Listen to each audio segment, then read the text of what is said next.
Father, it is a good thing to give you thanks. We bless your name. We thank you. We present to you at this time the congregation. We present to you the teacher, Brother O'Shea, Brother Yona, as they join together to teach your words and to read the word. We pray that I may speak to them. Speak to Brother O'Shea today. Speak through him, to him, for him. And we all going to give you all the praise, along with Brother Yona. All the praise and thanks, because your name is worthy to be praised. Hallelujah. Take us through the service today. And if there is any spirit that is trying to get in or is in already, we pray that thou may remove it. Anything that should not be among us, remove it. That your words will come out with power, that all will rejoice and give you thanks from the beginning unto the end, because we thank you. We ask all this blessing. In the name of Yeshua we pray. And all God's children everywhere say amen. Amen. Amen, amen. Today's topic is called Kingdoms of the World and the Empire of Darkness. And we're going to look at, from the top down to the bottom, how everything is playing out and where we as a people stand. Okay? This is not to scare anyone, but this is just to keep us informed and prepared, because the Most High has already gotten us, Mishpachah. The salvation and the victory has already happened. We're just playing a part where we have to be faithful, obedient, and patient. Okay? Let the heathens do what the heathens do, and we take care of Israelite business, which is keeping Hallelujah. the Torah and loving your brother. Okay? So today's class, we're going to look into how this empire of wickedness and darkness operates from head to toe. All right, the world as we all know it, Mishpachah, is not our world. But we are instructed to be vigilant, wise, and patient, all while occupying our remaining days before our Savior returns. So I remember a long time ago, a brother told me, he says, the world wasn't made for the children of God. When he was talking about the world, he was talking about the system we live in. Because the earth is the Lord's and the fullness thereof. So the earth and the world are two different things. This is why when Christianity talks about, for God so loved the world, they're not understanding that the system that this world is operating on is a totally different system. Mm-hmm. So the world that we know it, Mishpachah, as we know it, is not designed for us. And we will see how all of that comes into play. Let's look at the book of 1 Peter chapter 5, verses 8. We're going to start there because, let me go back a minute. You see the word vigilant, wise, and patient. Just remember that. We have to be vigilant, wise, and patient. 1 Peter 5 and verse 8. Be sober, be vigilant, because your adversary the devil, as a roaring lion, walketh about, seeking whom he may devour. Hallelujah. Now, you remember yesterday after class, we were sitting down having lunch, Rebbe, and we was looking at the lions. Yes. And you remember the lions was trying to defend its territory, and how they had some other intruders coming in, and he had to go about and roar to let them know that this is my territory. Yes. So if you haven't experienced how a lion sounds up close, Mr. Kai, it is a beautiful sound. I remember when I was working at the zoo some years back as a chef, every morning when I came into work, I would pass the enclosure of the lions, and I would just stand there, and I was always in awe and amazement, because they had this thing that come out and they would make their noise, and I would just sit there and say, wow, this is beautiful. This is so, the sound just makes everyone stop, and you just acknowledge that these beasts that the Most High made are powerful beasts. Okay, so our enemy is compared to that. He says, be sober, meaning it's not talking about the alcohol part, it's talking about your mind. Be sober, because the days we live in, we are distracted by a lot of things. Technology, the affairs of relationships, politics, war, All types of things can distract you. But the Most High is telling Israelites, be sober, pay attention, be vigilant. Because our adversary, which is the devil, he is going around trying to pick us apart and to devour us. Okay? Proverbs 23 and verse 19. Hear thou, my son, and be wise. So he's saying to you, Israelite, you are his son. Be wise. Go ahead. And guide your heart in the way. Hallelujah. And when I look at the word guide, I was like, okay, why would he put the word guide here? And it makes a whole lot of sense. We're supposed to take advice, to direct our hearts, to lead our hearts. How do we do that? The only way possible, Mishpachah, is by taking the Torah. The words that is written is how we have to stay instructed. Because without these words, we are no different to the heathen. That's our GPS. Yes. That is the driving force of our life. Mm-hmm. That's the blood in our veins. Okay? The air we breathe is the Torah. That's right. That's the way I look at it. Continuing, the word patience now. James 5 and verse 7. Be patient, therefore, brethren. Be patient. Because a lot of times we are not patient. We want to take things upon our own selves. This is where the word faith falls into play. Be patient. Continue. Unto the coming of Yahuwah. Because he's coming again. Behold, the husbandman waiteth for the precious fruit of the earth, and hath long patience for it, until he receive the early and latter rain. And this part was very interesting to me. Although I've read this many times, this one jumped out at me. He's telling us to be patient. Why? Because he's being patient. You know, when you plant a tree, you don't expect to get fruit right away. Some trees take up to 5 years to get fruit. Yeah. So the Most High told Yeshua, when it's time to return, I'll send you. Because he told us he don't know when he's returning. Mm-hmm. The angels don't know, only the Father knows. Mm-hmm. So by this here, he's exercising patience. And one of the signs is looking at the fruit of the tree coming forward. It says, behold, the husbandman. Who's the husbandman? Our Messiah. Waited for the precious fruit of the earth. So he's waiting for the trees, which are us, to bear the fruits of righteousness. And when he see that, now he can say, I have long patiently waited for you. So not only are we supposed to be patient, but he's showing and exercising that patience as well. Mm-hmm. Let's look at the work at the book of Luke 19 and verse 13. And he called his 10 servants, and delivered them 10 pounds, and said unto them, Occupy till I come. Keep doing what you're supposed to do. That word occupy falls into the category of Jeremiah 29, the verses 5 downwards. That we're supposed to build our houses, plant our gardens, have families, okay? Keep the Torah, teach your children, raise up righteous seed. This is the word, or the meaning for the word occupy. And when you look at 10 pounds, it says 1 pound is equivalent, or was equivalent to roughly 100 days' wages. So I found that very interesting. He gave us enough wages that we can sustain. And like we were talking about yesterday, some of us sometimes we sit back and like, well, why can't I have this? Why every time I'm trying to get ahead, something breaks, something happens? Because the Most High may want us in this position. And in this position, he can allow us to operate, to focus, and to function according to how he sees fit. Like he's slowing us down. Yeah. Keeping us grounded, busy. Because sometimes we say, I just got this built, something broke. I just fixed this, now that over there broke. It's like you can't get ahead because he has us where he wants us to be. We have to be patient, and we have to do what we're supposed to do. If he wanted us to be rich, we would be rich a long time ago. But that time is for a later date, Mishpachah. That's right. Okay? So we have to understand everything within its context. We just have to do our part. So when we understand we have to be vigilant, we also have to be patient. And when he gives us our share of riches, it's not going to be these cheap goods.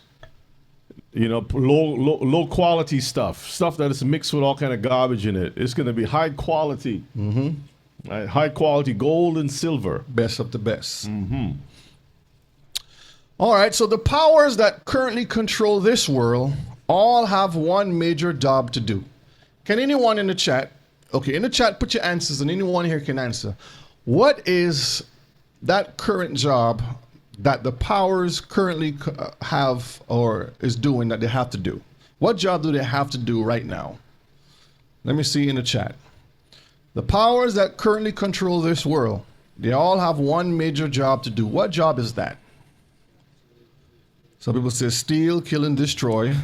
Yeah. Make war with one another.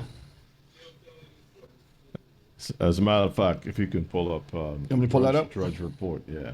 Okay, let me pull this aside a minute. So you can see, so yesterday we talked about the madman, right? And the lies and everything. And basically the lies speak for itself that these people are crazy. I didn't get to do the new thing yet, so. That's okay. But I want you all to see this. Let's open it up for the Mishpachah, right? Just right after the new class. Look at this. Trump vows complete decimation of Iran.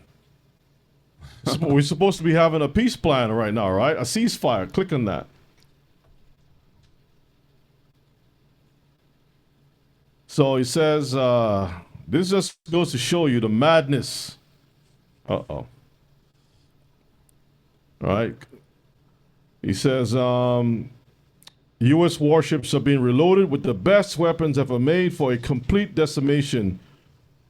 See, he says, if the Pakistani talks fail, that's what's going to happen. So they're using this as an opportunity to reload.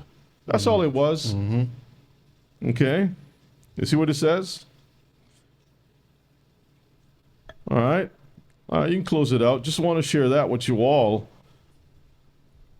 Goes to show that you cannot trust these people at all. So in the chat you said, let's see what he said. Excuse me. Control the part they're given to control. Okay. Confusion and control. Distractions. Usher in the Antichrist and try to deceive. The job of their father. All these are correct answers, but it comes down to one word. One word, Mishpachah. One word. What word is that? Let's see if anybody can know. You said what, Ima? Death. That's included in that, but that's not the one word. Okay, let's move forward. One word. Fulfill prophecy. Prophecy is the one word. To fulfill prophecy. They have to fulfill a prophecy. Isaiah 55 and verse 11. So shall my word be. My words, because the words that the prophet is speaking is not their words, it's Yeshua's words, okay? My word be that goeth forth out of my mouth. It shall not return unto me void. So that tells you that the words have to be fulfilled. Continue.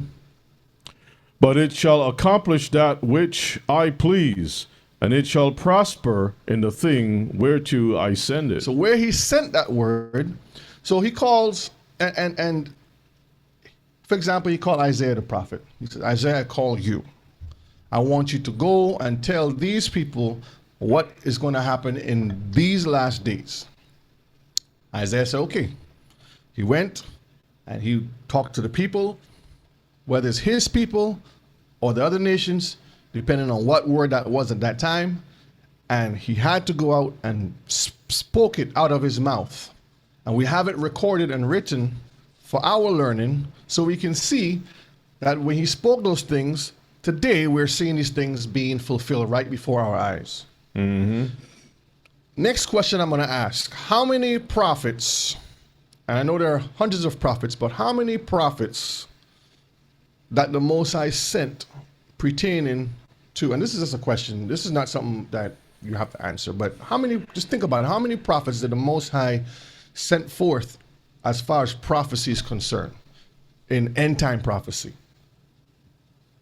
There was quite a few, right? That he went and he says, tell this to my people. Speak this. We have Isaiah, Ezekiel, you have Daniel, you have John the Revelator, you have Jeremiah. I mean, the list is long. Amos, Obadiah, even Moses, Yeshua himself. that spirit of prophecy was placed upon them so they can prophesy. So when it says, my words, this is the words that the Most High is saying. So these people, Mishpachah, have to fulfill. This is where this class I did couple months back, when I did this class, 6 months ago, something like that. Do y'all remember this class? When they have no choice? Put a 1 in the chat if y'all remember this class. If you haven't seen it, go look at it. When they have no choice. The heathens do not have a choice. The spirits demand, and they themselves have to do. Because we just read the Most High says, when I speak, my words do not go out void. Return void. Return void. It will accomplish what I tell it to and where I sent it. Revelations 12:12. Therefore rejoice, ye heavens, and ye that dwell in them. Woe to the inhabitants of the earth and of the sea. For the devil is come down unto you. So Satan is come down unto you. Having great wrath. He's pissed off. Because he knoweth that he hath but a short time. And that's the key. Because of a short time, they know they don't have a choice. They have to fulfill the prophecy.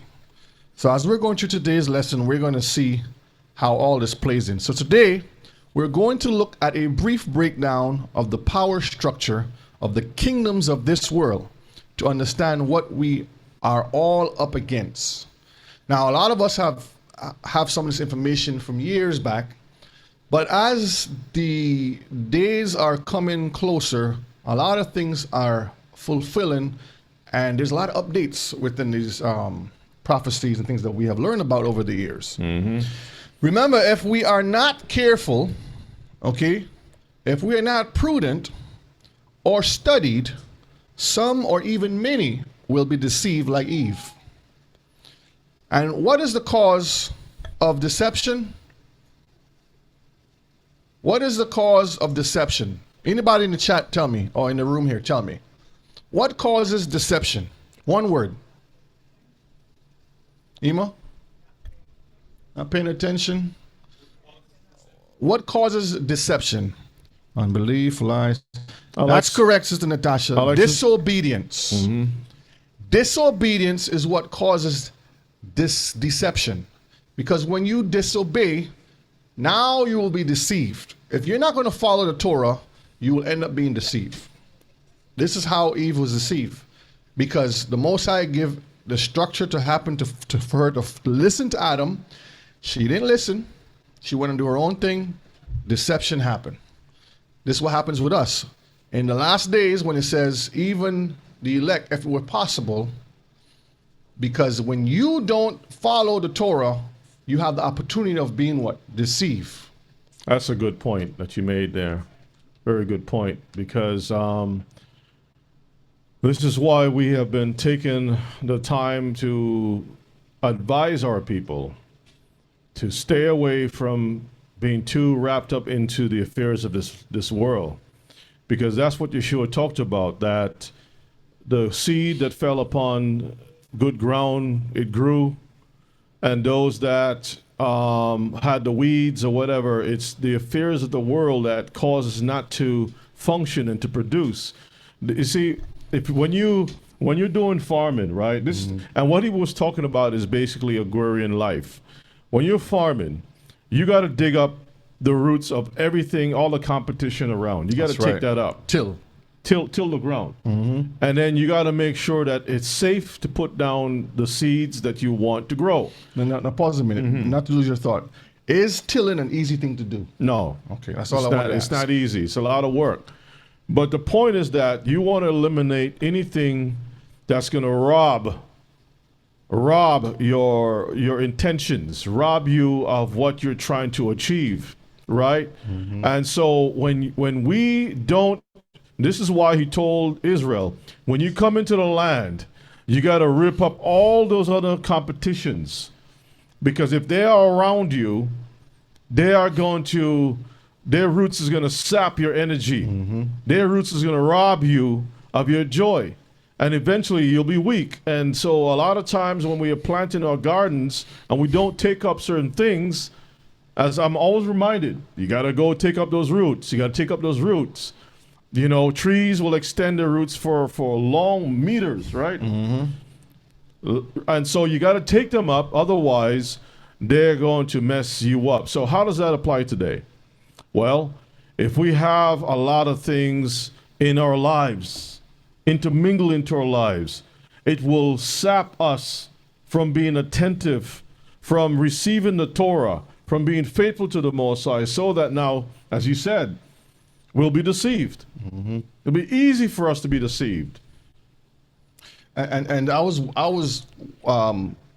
going through a video, editing a video, and the video, and I'm gonna play some of the video here shortly, and I edit it where you don't see the person who's talking, and only pick out the important part I need, because the rest of the video, it was full of deception, and I was saying to myself, Yes, they do it all the time. they start off with the truth, Yeah. and if you're not paying attention, you can be like, oh wow, Yeah, Satan is my savior.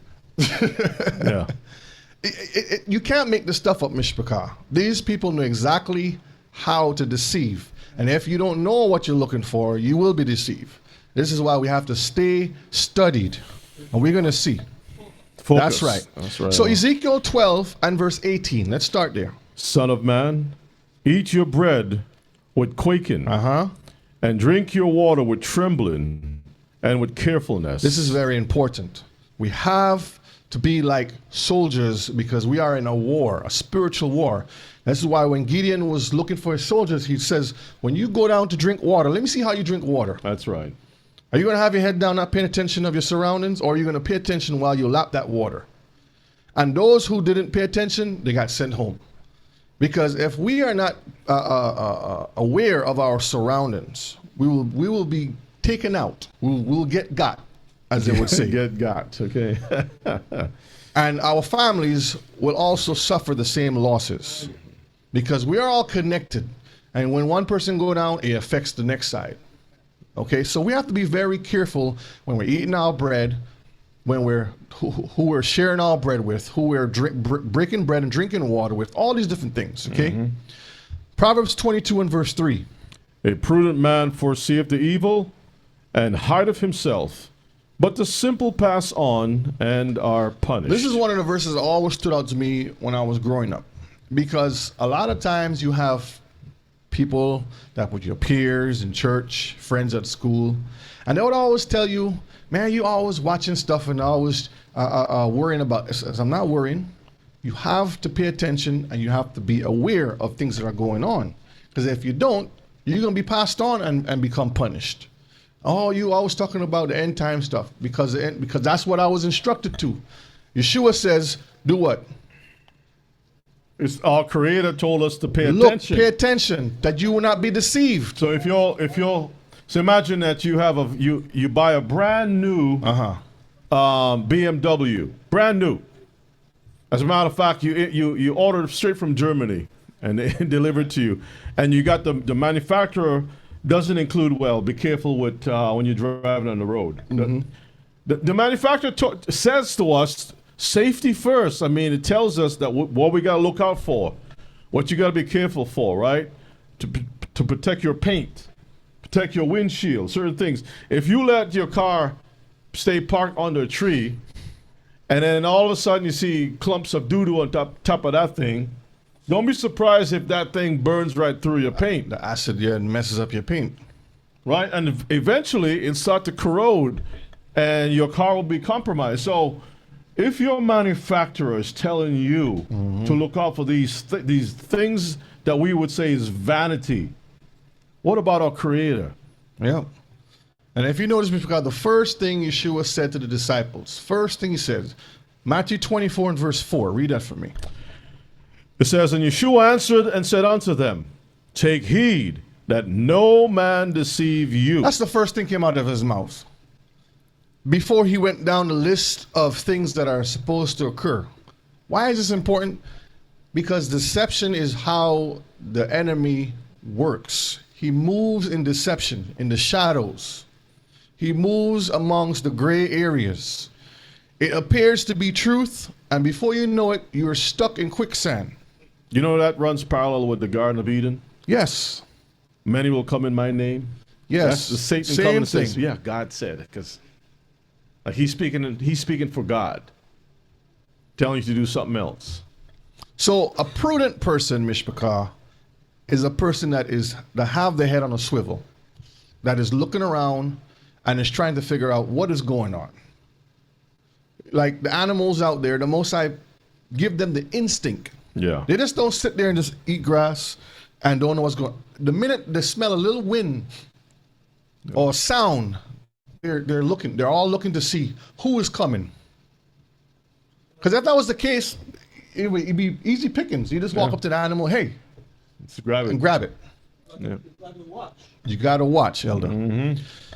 2 Timothy 2 and verse 15. It says, study to show yourself approved unto Elohim, a workman that needeth not to be ashamed, a workman that needeth not to be ashamed, rightly divided the word of truth. Now, before I get to the study part, why would you, as an Israelite, be ashamed of what you're supposed to be studying about?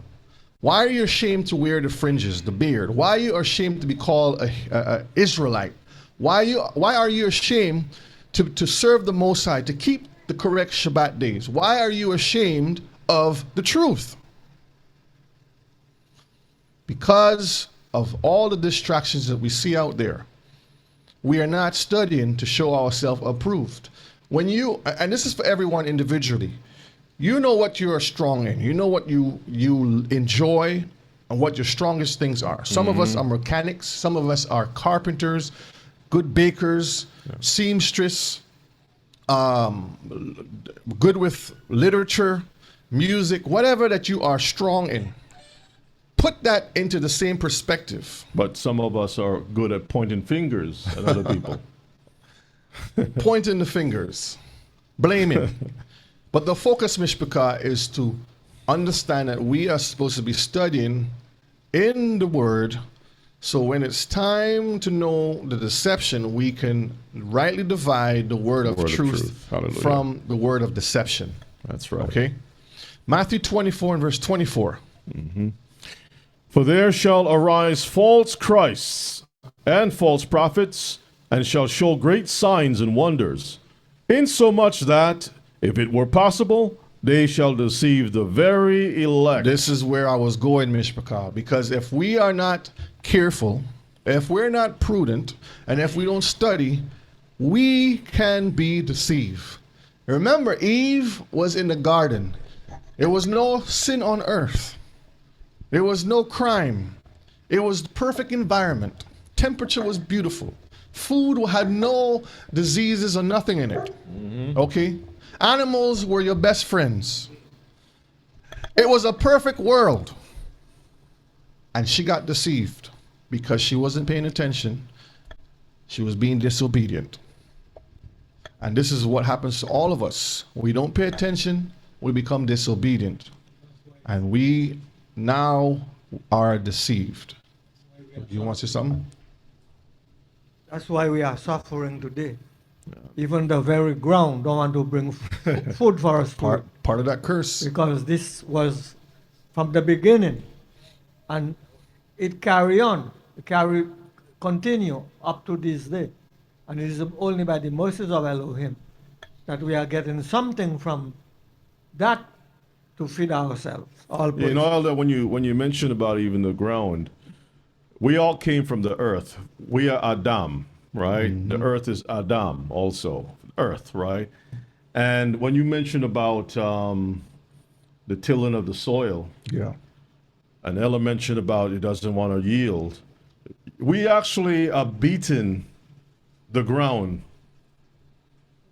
Beating the ground. Yeah. Discipline the ground. Beating that ground because the ground is stubborn. Beating the ground, right? That's us.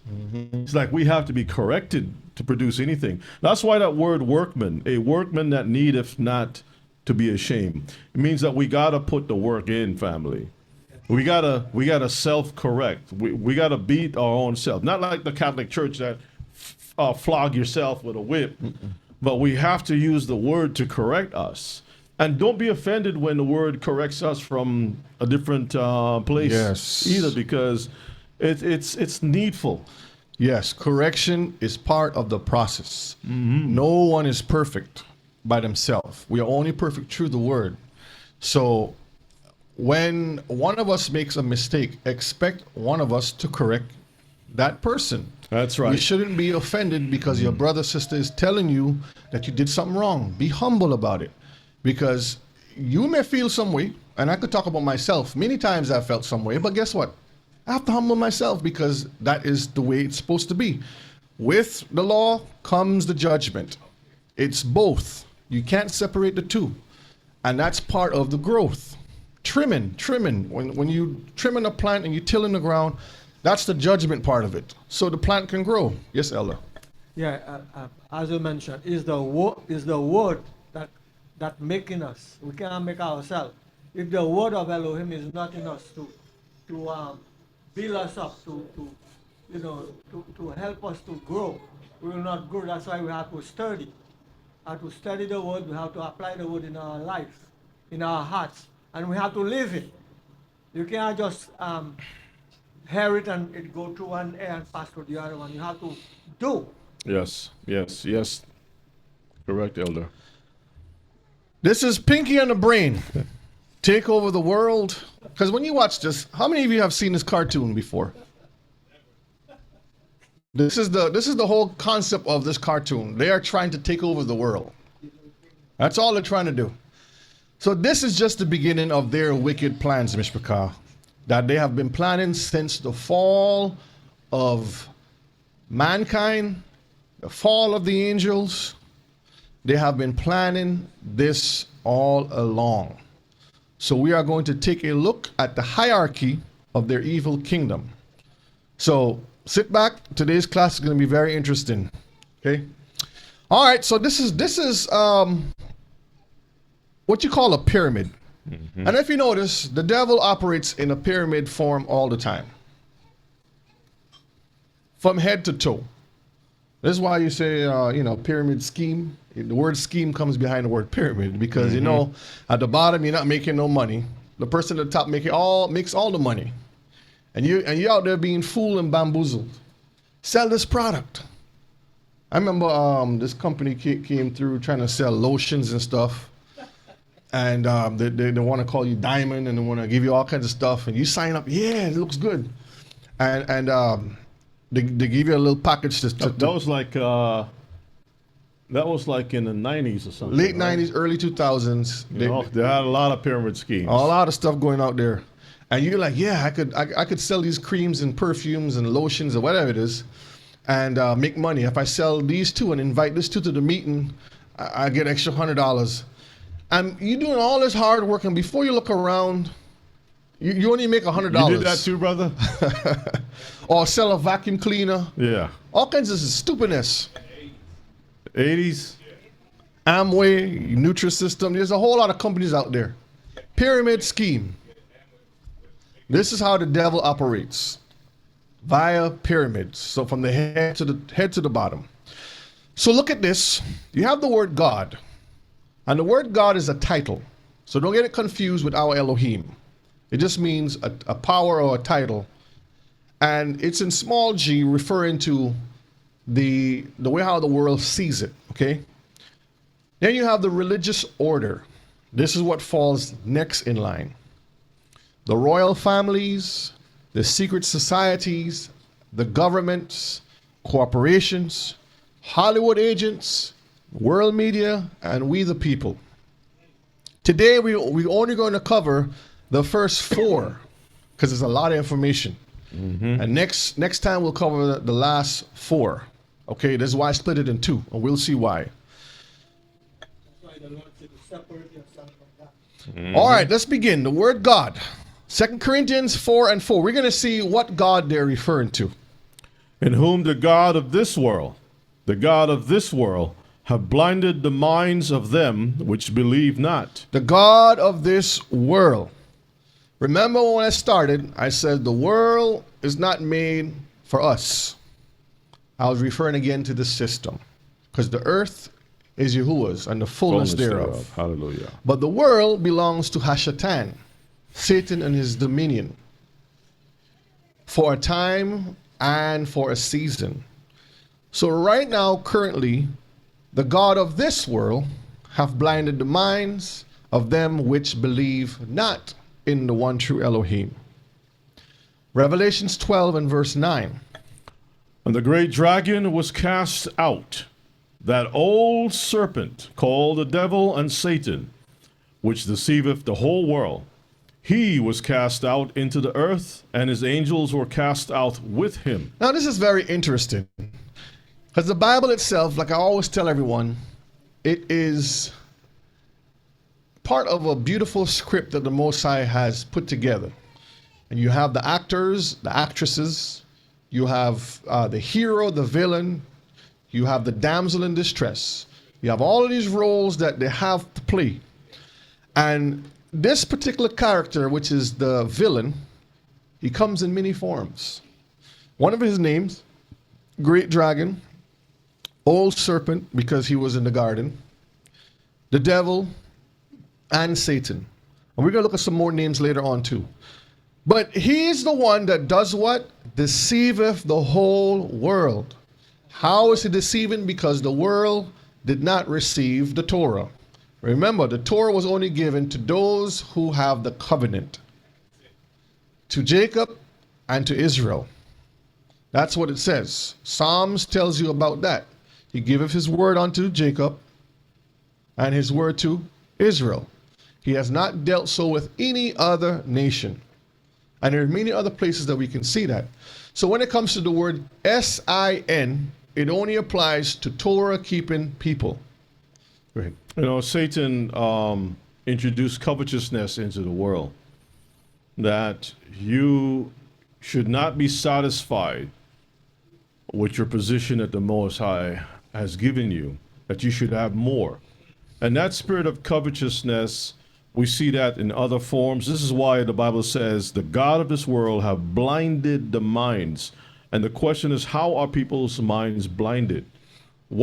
How does it come? What form does it take to blind people's minds? And when you look at the spirit of covetousness, that vanity that is moved throughout the world, that this is why these nations are fighting. It's like you're never satisfied with the basic things of life. You're always, this carrot is always dangling in front of your face, to make you feel like I need to go get this, that. Remember the story with the dog with the two bones? Like he had one in his mouth. And you look at the other one. And he couldn't rest seeing that there was another dog with this thing. It's like, so Satan has put this thing in our mind to be always chasing, and we get old and we die. Chasing the bag.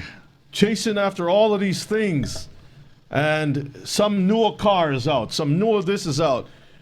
If Apple drops a new phone tonight, Hebrews already pre-ordering. Not even ordering, pre-ordering. If I can go back to the first phone I had, I would love it. Pre-ordering. It was just fine to me. So what is the purpose of the phone? You're supposed to be able to talk to you, communicate, and that's it. But no, we want to have this. And all part of the deception. All part of the deception. Elder, what's on your mind? Very short. He began his thing is, Satan started in the garden with Mother Eve. And it continues up to today. Yep. So we need to drop these things, family. We need to put this thing away completely from our life. Well, and the only way to do that, Elder, is for us to learn satisfaction. Be content. Satisfaction. You know what I mean? Like, I prefer to have some quality shoes, right? Back in the old days, what we would do, we would take it to the shoemaker. When the sole was worn off, and he would put on a new sole, and he would polish it up and fix it up, and we're good.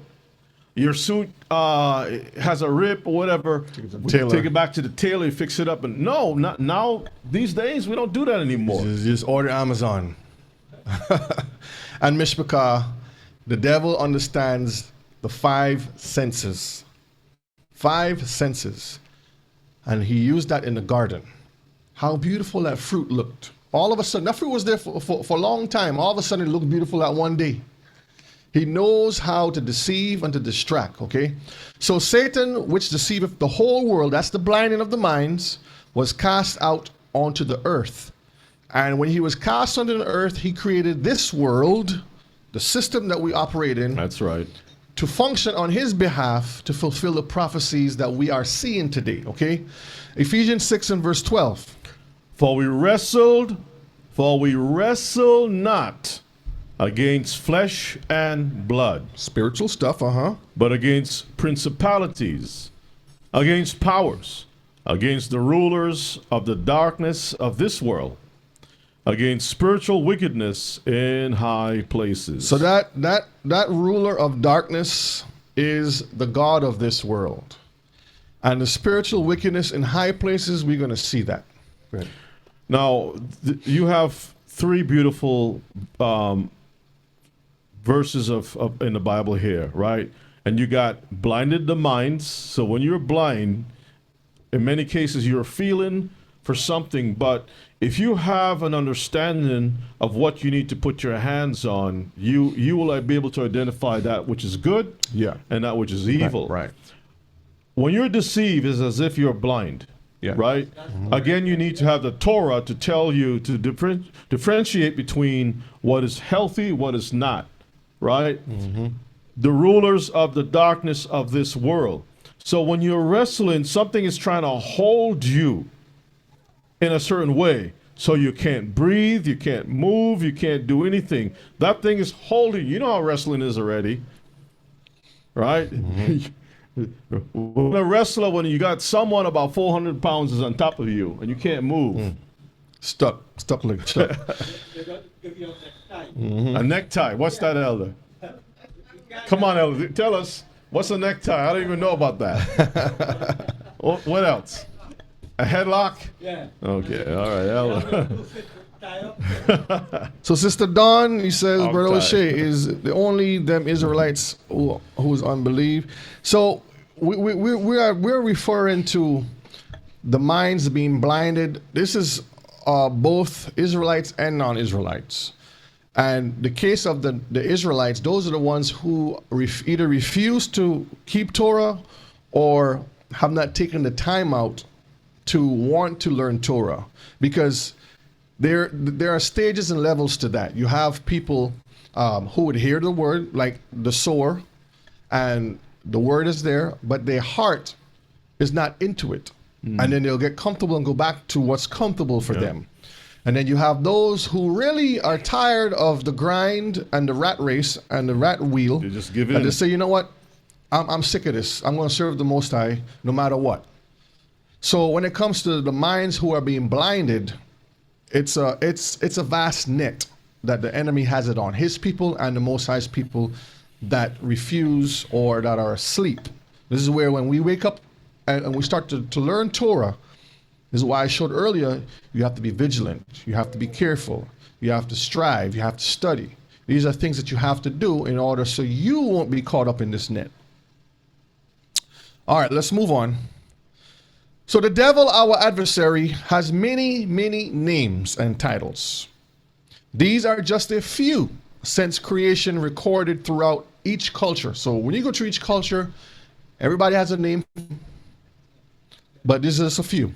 He is known as Lucifer, the great red dragon, the fallen, Satan, the morning star, the old serpent, father of lies and flies, Beelzebub, prince of this world, Mastema, the tempter, Baal, and much, much more. These are just a few. There are so many names he fall under. And then you have his lieutenants, his generals and his lieutenants that fall under him too, that sometimes may play a role as this too, okay? So let's look at Isaiah 14 and verse 12. Before you read that, let's look at the screen a minute. There's a picture in the middle that says, angel has fallen. And when I saw that, I was very, very interested about it. I was like, these people do a lot of things in plain sight and you don't catch it until later on. And this is one of the ways all of this trickles down, this pyramid scheme. You can see the government in the picture, and then you see the military might with this guy here. And it goes down from the hierarchy of the fallen angels all the way down to how society operates within this world system. Okay? So the question is, which angel? Which angel? So the president is symbolic as an angel, I guess. Because they get the information, and we're going to see that. Is Isaiah 14 and verse 12. How art thou fallen from heaven, O Lucifer? So we know that somebody fell. This is Isaiah prophesying that the Most High revealed it to him. When we go to the book of Enoch, it was also revealed to him. Moses had some of the same revelation. John the Revelator had some of the same information. So it's here a little, there a little, line upon line. These are witnesses that have witnessed who have fallen. Ezekiel have witnessed some of it too. Go ahead, continue. How have thou fallen? Son of the morning, how art thou cut down to the ground, which didst weaken the nations? So he was cut down to the ground. That is the position he took as a serpent. Okay? Now, we're going to see who the fallen is. We're going to watch some videos. When you see a little green dot like this, that's the first video we're going to play. Okay? There's dots up on the screen, so you'll know a video is coming. Okay? Over here to the right, there's something called the Palace of Peace. How many of y'all heard of the Palace of Peace? Put a 1 in the chat or raise your hand in here. How many of you heard of the Palace of Peace? No? We got a 1. Okay, let's see. Palace of Peace. Okay, we're going to take a look at that. Read that for me. The Palace of Peace and Reconciliation in Astana, Kazakhstan, is a 62-meter high pyramid featuring a top-level circular hall with 200 seats, designed by Foster and Partners and completed in 2006. This, quote, cradle, unquote, hall hosts the triennial Congress of Leaders of the world and traditional religions, symbolizing international and religious unity. Now, where in the scripture does the Bible says create a triangle pyramid building to hold a religious ceremony or to occupy to serve the Most High? Where can we find that? So we automatically cross out this has nothing to do with righteousness, because there's no instruction on that. Even in building the temple, the design is totally different. There's no instruction that the Most High told Aaron and the priests, or Solomon later on with the priests, how to build a pyramid. We don't find it. So we know that automatically crosses off righteousness. Now, what is interested in this is 200 seats. Now, I didn't put in the slide here. I was going to put this, but I said I'll just mention it. There's a word that people fall on. It's called conspiracy. And to conspire means what? In the chat, what does conspire mean? In here in the room, what does conspire mean? To plot, to plan. To plot and plan, right? Against something. Okay, to conspire means to plot or plan. Now, what the world, remember when I said the world, remember the world is Satan's system. Mm-hmm. What they like to do is put it under the title conspiracy theory. So you would think it's not real. When they are operating right in front of you, they're going to do the hokey pokey Jedi mind trick. This is not real. Don't pay attention to it. Yeah. This is all a conspiracy theory. But Mishpachah, you cannot make this stuff up. When you look at something and it says, if I'm looking at this thing and it's quacking, quack, quack, quack, quack, quack, quack, quack, and it's waddling, right? And it has web feet, and it has a bill, and it has feathers, 99.99% it's what? It's a duck. It's not an ostrich. It's not a chicken. It's not a cow. It's a duck. So they're going to tell you, no, this is not a duck, Brother O'Shea. This is a watermelon. It's a platypus. A platypus. That's a good one. Yeah. There's a bill. It has a bill. It has web feet. But they don't have feathers and they don't quack. So, Mishpachah, when we are looking through this class today, put those glasses on. Take off the ones that the heathens put on your eyes to fool you and to put you back to sleep. And we're going to examine the facts. Okay? This is not conspiracy theory. This is what they're actually doing right before your eyes. Yep. So this place is called the Palace of Peace and Reconciliation. What are they reconciling about? We're making deals with the devil. That's a good, making deals with the devil. And if you notice, 200 seats. Okay, we're going to read something here just now. Now, below here, read this for me, roughly 190 to 200 confirmed meteorite impact craters or astroblemies astroblems have been discovered on Earth, with new ones still being found. That's all we need right there. An astrobleme is called a crater where something has fallen from the sky and landed on Earth. Now, they have shown you movies on this, and we're going to play a video shortly so you can have some better understanding on this. Again, this is not conspiracy theory. This is what has happened and what has been recorded, and they always give you the Jedi mind trick. So let's move on to the next slide. So actually, let's play the video first. Let me pull this to the side, and let's get the first video. All right, fair use, fair use. Hey, do you know that the class we did yesterday, they blocked it in many countries? Yeah, they blocked it. Yep. They blocked it in many, they blocked it in many countries. Oh, yeah. Hey, that's that, because whatever you're bringing out, the truth, that's what happens. All right, Mr. Picard, let's watch this video. It's 3 minutes long. Gods of this world, the number 200, that's the question.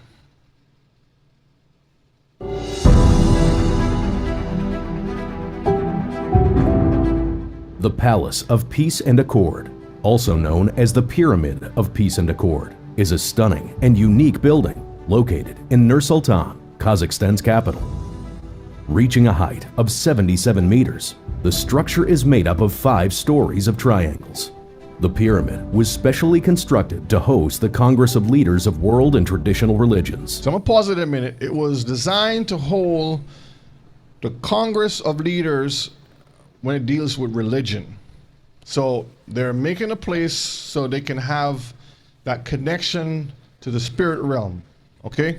Now, it goes to show that religion or spiritualism, I would say, is very important even to the elite. Yes. Why would you spend so much money to build such a place dedicated for religion, right? And use the best in architecture and so forth.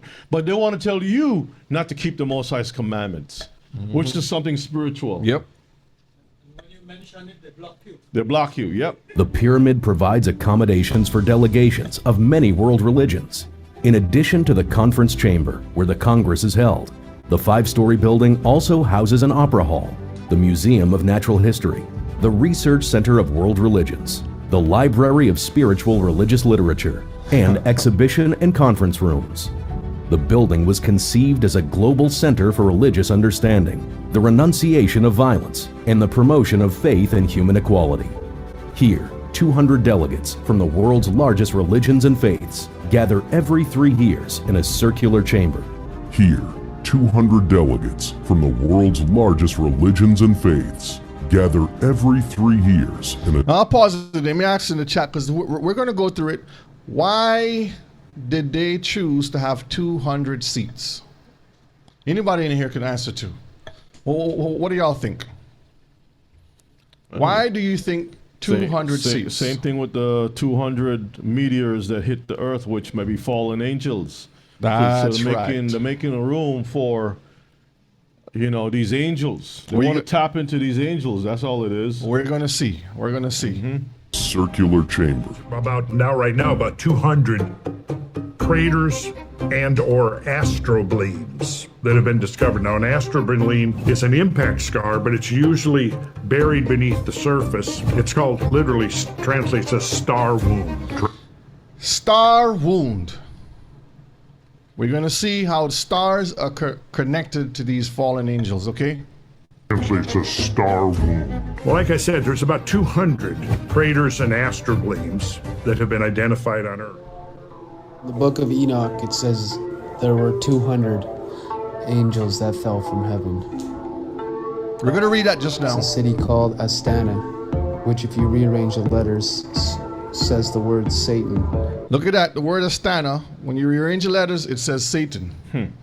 I mean, this is not Yeah, conspiracy. yeah. You don't make this stuff up, Mr. McCall. And this is the picture of the place? That's a picture of the place. So why does the place look like a capital, like the Vatican, the capital, and capitals are pretty much all over the world. Where every state and many countries have the same design with that Roman Esau, you know what I mean, Mount Seir design with the pillars and all that stuff. And the Babylonian Tower, Babel. Yeah. Uh-huh.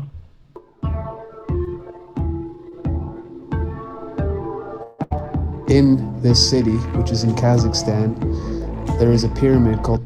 And if you look at this pyramid, it's the same Ashkenazim Star of David. The seven. The if you look at the way it's set up, that's exactly what it is. If you want to draw, you can see this right here. This the point right there. Right there. One, and then you got the star come here too. Yep, it's the same Star of David, so-called David. Pyramid of Peace, and at the very top of this pyramid, there is a gathering hall for members of all the religious groups around the world, and there is exactly 200 seats. That's what it says. 200 seats.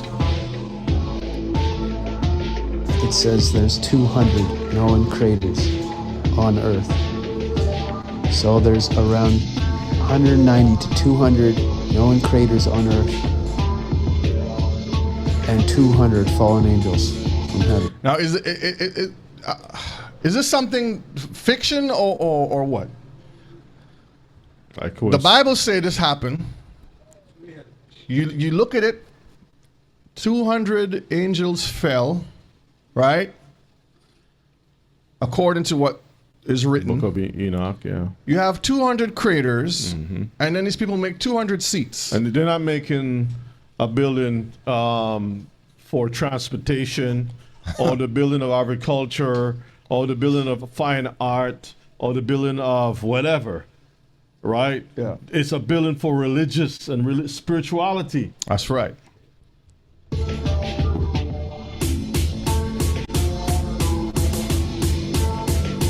See how big these craters are?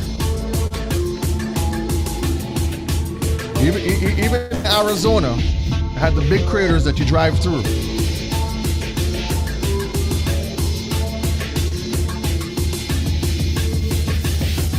Does it show you the craters? Does it say when these craters were formed?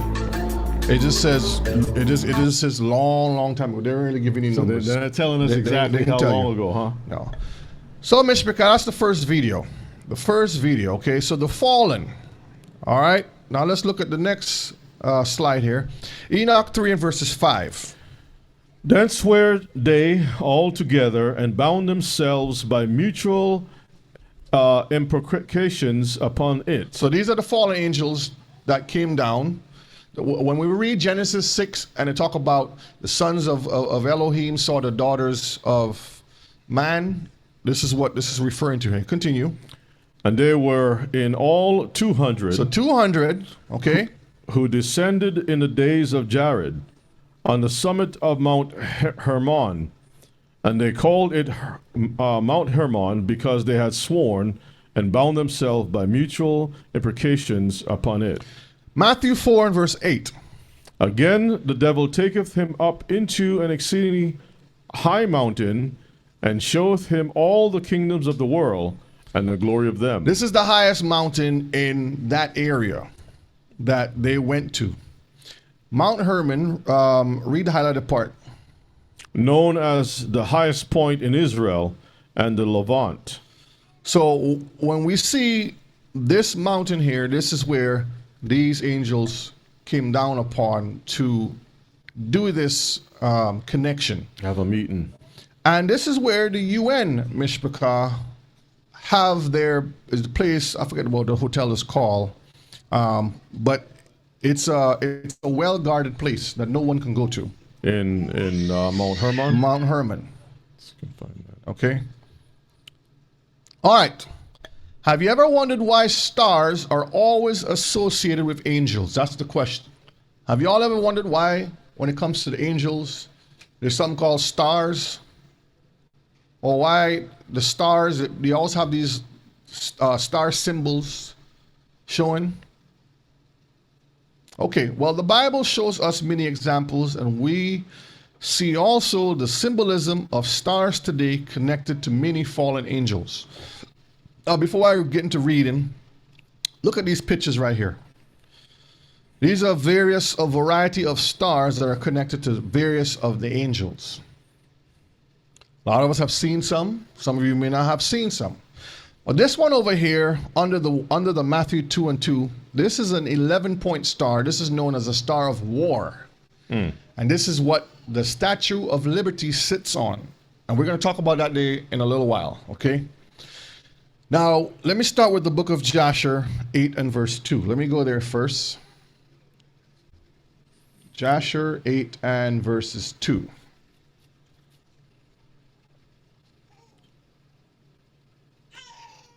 Okay, let's open it up. Come on. Let's make it bigger.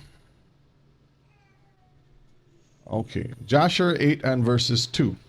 And when all the wise men and conjurers went out from the house of Torah, they lifted up their eyes toward heaven that night to look at the stars. So they're looking at a star for a sign.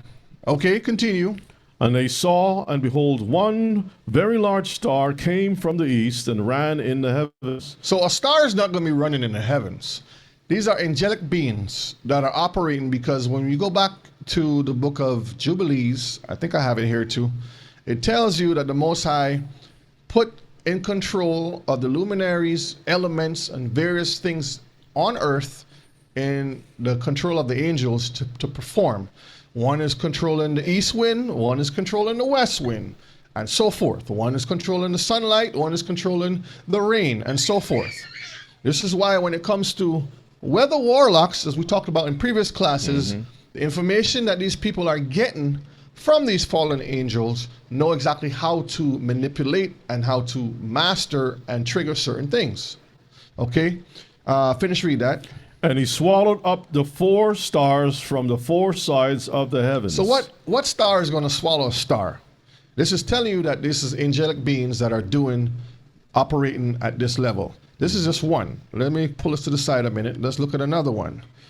Let's look at the book of Matthew, chapter 2 and verses 2, to get another example of the same thing that happened to Abraham, happened to the Messiah. Go ahead, verses 2. Saying, Where is he that is born King of the Jews? For we have seen his star in the east, and are come to worship him. An angel of the Most High was over where the Messiah as a babe was to be born. And this is what this angel was assigned to do.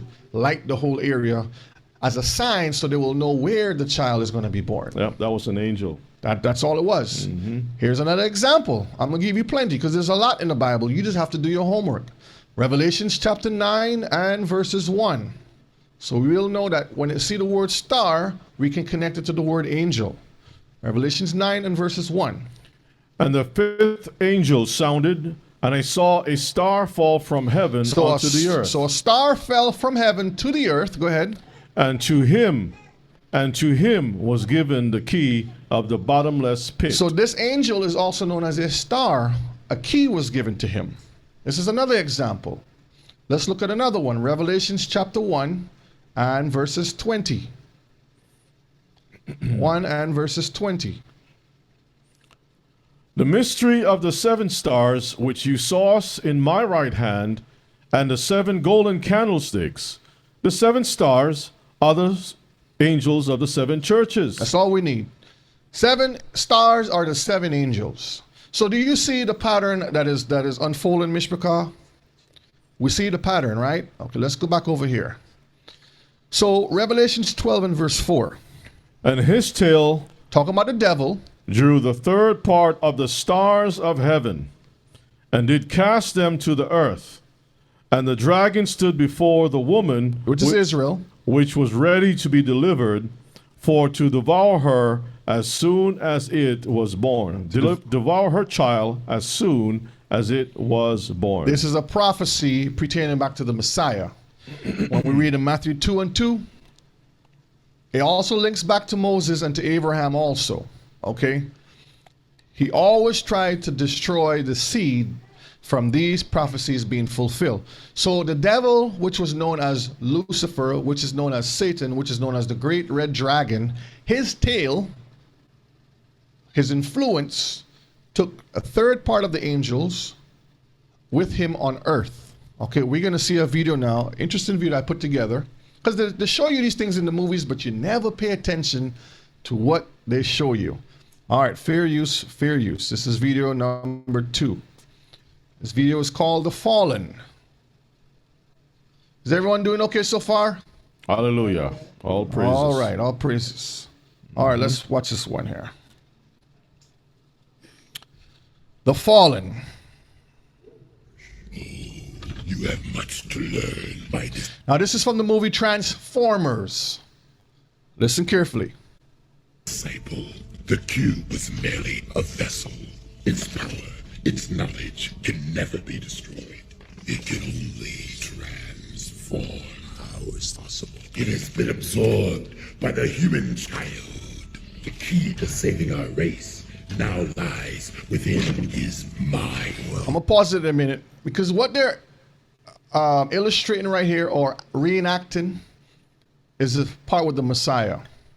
When you talk about the child, and they talk about being in his mind, and they're talking about all these different things, watch how they cleverly, crafty put these words in place, okay? Then let me strip the very flesh from his body. And you will, my apprentice. In time, for millennia, I have dreamed of my return to that wretched planet where I too was once betrayed. So the Messiah was betrayed, right?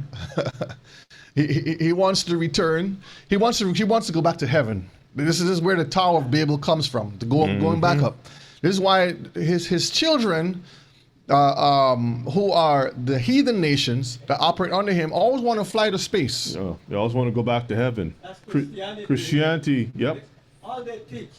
Heaven. Because Satan has put... They tell you, well, brother and sister so-and-so.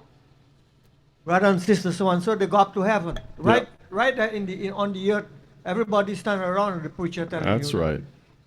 My sister is in heaven. Looking down. Looking down at you. The movies. If I'm in heaven, I ain't looking on the earth no more. In movies, they tell you the same thing. And they're teaching the children, the little children, the same thing in videos, in different things. So much because they tell us in the movies. Let's continue and watch. By the primes I call my brothers. Revenge is mine. So Yeshua said revenge is his. So it's a play. It's a play. The devil is trying to play like the Messiah. He was deceived by his brothers. That's what he said. Same thing happened to the Messiah, right? Okay, and revenge is Yahuwah's. That's what the Bible says, right? So he's trying to act like the Messiah. Let's continue and watch. Citizens of the human eye, your leaders have withheld the truth. Your leaders have withheld the truth. Now, remember back in the day they used to tell you about Area 51? Y'all remember that, right? Area 51? Yeah? In the chat? Yes? Okay, good. You are not alone in this universe. We are not We have alone. lived among you, hidden. We have lived among you hidden. Who have lived among us hidden? Okay? The Bible actually talks about a realm beyond our realm with intelligent beings that can operate in our realm. And what we see in the Bible, these angels can appear in whatever form they wish. So this is not a new phenomena. I think what's new is the way they appear. And so that's when I began to realize maybe there's a connection between the fallen angels and what we see in the UFO phenomenon. Pause it a minute. Yes, unidentified flying object. Yes, it links to all of that. This is why they have created something called the Space Force. Okay? Force, the word force means a power. And the space, what space are they occupying? Remember we read in Ephesians, wickedness in high places. Okay? It all plays out, Mishpachah. Just watch. Now, this is an AI-generated video that I found. I chopped it up. It's really good. I like how they did it. But I cut the pieces out that needed for this video, okay? This is Lucifer here.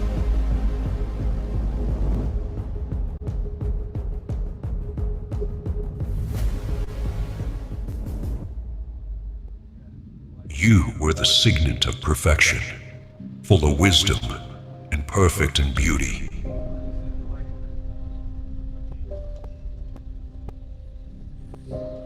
You were in Eden, the garden of God.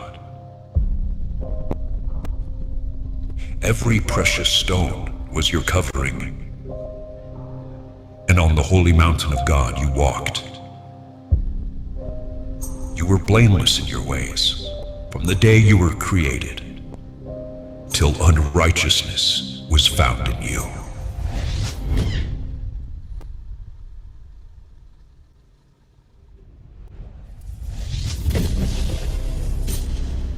Your heart was proud because of your beauty. You corrupted your wisdom for the sake of your splendor.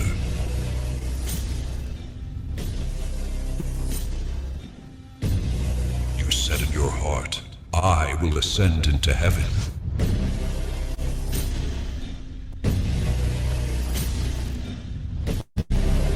I will exalt my throne above the stars of God. I will sit on the mount of assembly.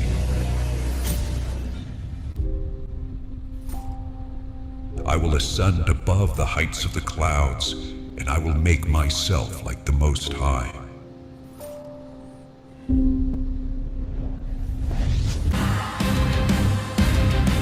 were filled with violence, so I cast you as a profane thing from the mountain of God. And I destroyed you, O guardian cherub, from the midst of the stones of fire. I threw you to the ground. I saw Satan fall like lightning from heaven. The great dragon was thrown down, that ancient serpent who is called the devil and Satan, the deceiver of the world. He was thrown down to earth. There goes the fallen stars. And his angels were thrown down with him. The creators in the earth.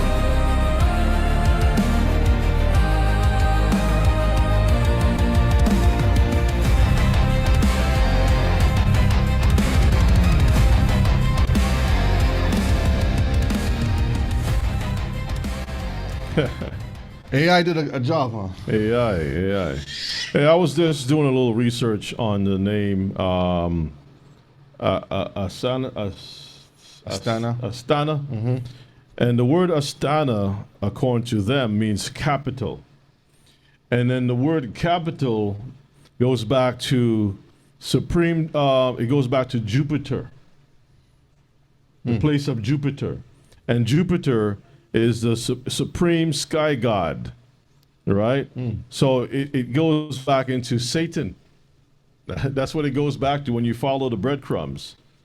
Right back to Satan. What y'all think about that video, Mishpachah?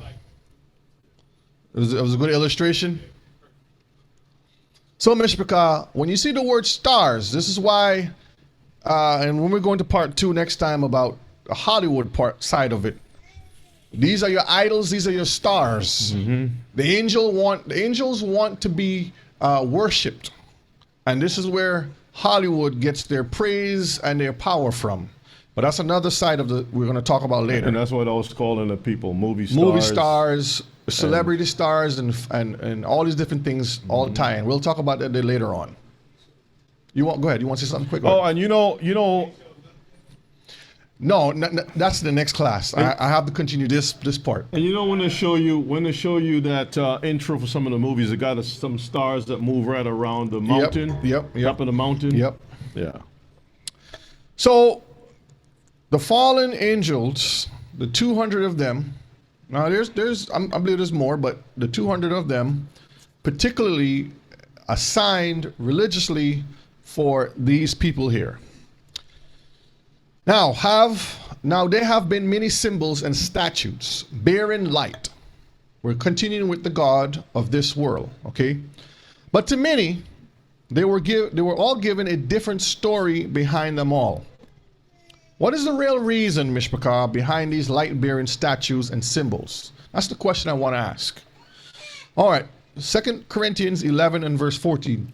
And no marvel, for Satan himself is transformed into an angel of light. Remember in the movie Transformers, the one that they call the Fallen, he says, we don't we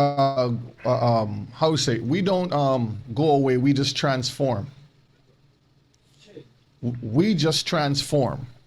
So he is telling you what they do. But what's interesting is he comes as an angel of light when he's an angel of darkness. So when people start to say, oh, the light is beautiful, that's the deception part that we have to be very careful of, okay?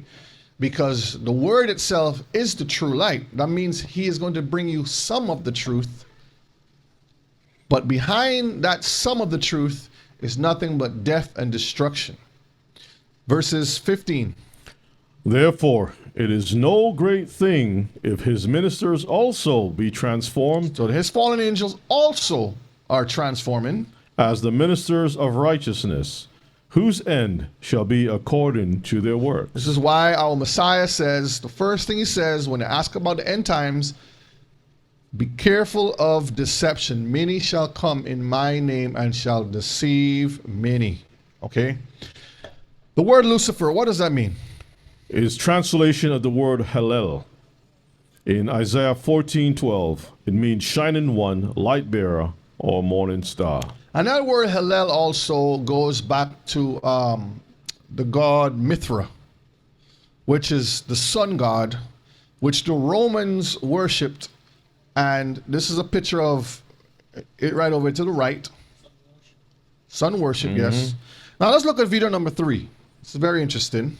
Again, I wanted to have a lot of illustrations so we can see how the fallen, how the 200 seats all tie in when it comes to our lesson today, okay, and the hierarchy. Fair use, the light bearer, Lucifer the light bearer. Looking out over New York from a staggering 265 feet, the statue is an enduring symbol of freedom. Made from 62,000 pounds of the purest copper, supported by an ingenious metal skeleton, erected atop a mysterious 11-pointed star. I mentioned about the 11-point star, right? I'll go back and show you it again. But the 11-point star is a star of war, okay? And that 11-point star that he is sitting on is a fort that used to be an actual army fort back in the day when this country was being established. And they had the cannons faced out at the harbor to shoot the cannons out at ships coming in. There it is right there. Read that for me. The Statue of Liberty's pedestal sits atop the remains of Fort Wood. That's what it's called, Fort Wood. Originally one link in a chain of defense protecting New York City and its vital harbor. That's all we need.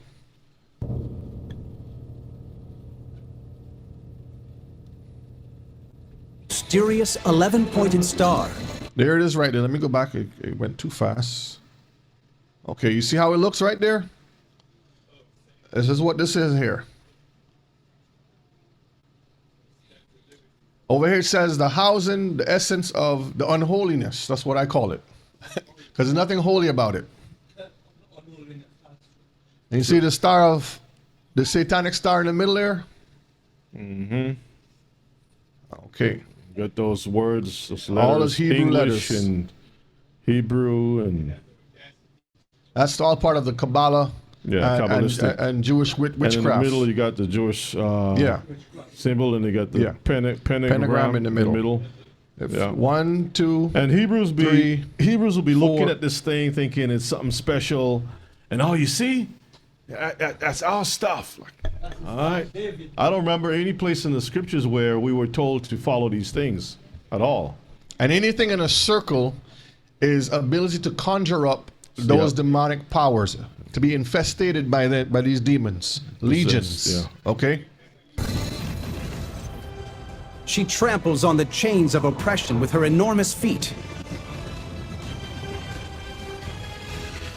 Enlightening the planet with her torch, she's one of the world's most recognizable landmarks. But what was the real inspiration for this magnificent statue? Who is this mysterious lady? Pause it right there. Y'all see how it looks? See that? So on the left, this is a painting, a portrait of Lucifer. Google it for yourself. And to the right over here, when you dig deeper, this is the same picture. It's the same thing. Okay? Statue of Liberty, symbol of liberty and freedom, is a statue of Lucifer, the light bearer and enemy of God. I'm going to show you the mountains of evidence that the Statue of Liberty is actually... Now, this is the person I was talking about. This is an actual satanic person That's giving this information out. Okay, I'm not going to tell you who it is because I don't want anybody going. If you know, you know, but if you don't know, that's fine. Nails painted here, white, long, into the occult. So he's giving you the information. But while he's giving information, he's going to he also added on other things about Lucifer, which I was just laughing because it's a forked tongue. But not only his source, I have other sources so you can actually see and learn something, okay? So he's saying Lucifer is the light bearer, an enemy of Elohim, okay? Lucifer, hidden in secret symbolism in the statue itself and its history tied to secret societies and the occult. And finally, I'm going to show you why it has everything to do with the future of the world and you. The Statue of Liberty actually is a symbol of Lucifer. The Statue of Liberty was created by Frederick Bartholdi, a member of a secret society, the Freemasons, who are notorious for hiding secrets in plain sight. Let's see. Now, you may have noticed that the Statue of Liberty doesn't look very feminine. If you knew nothing about the statue and I told you it was a man, you'd probably believe me. The fact is, the Statue of Liberty doesn't look male or female. It's androgynous. The word androgynous means they are trans. This is where and it's very can't make the stuff up. Okay, this is where the trans movement comes from, that same spirit of Lucifer. Okay, and he'll tell you why the rays of light. So before I go on, what does trans and the trans people and their pride flag have anything to do with Lucifer? Anybody in the chat? Anybody here? What does the pride flag? Why did they choose those colors, basically? The rainbow. It's two reasons. One, I'll give you one reason. One was to always rebel against the Most High. Now, that was a blessing from the Most High in a covenant to man that he will never flood the earth again. So the devil took that and he tried to pollute it by instilling it into the pride movement. But what was the other reason? You were saying something?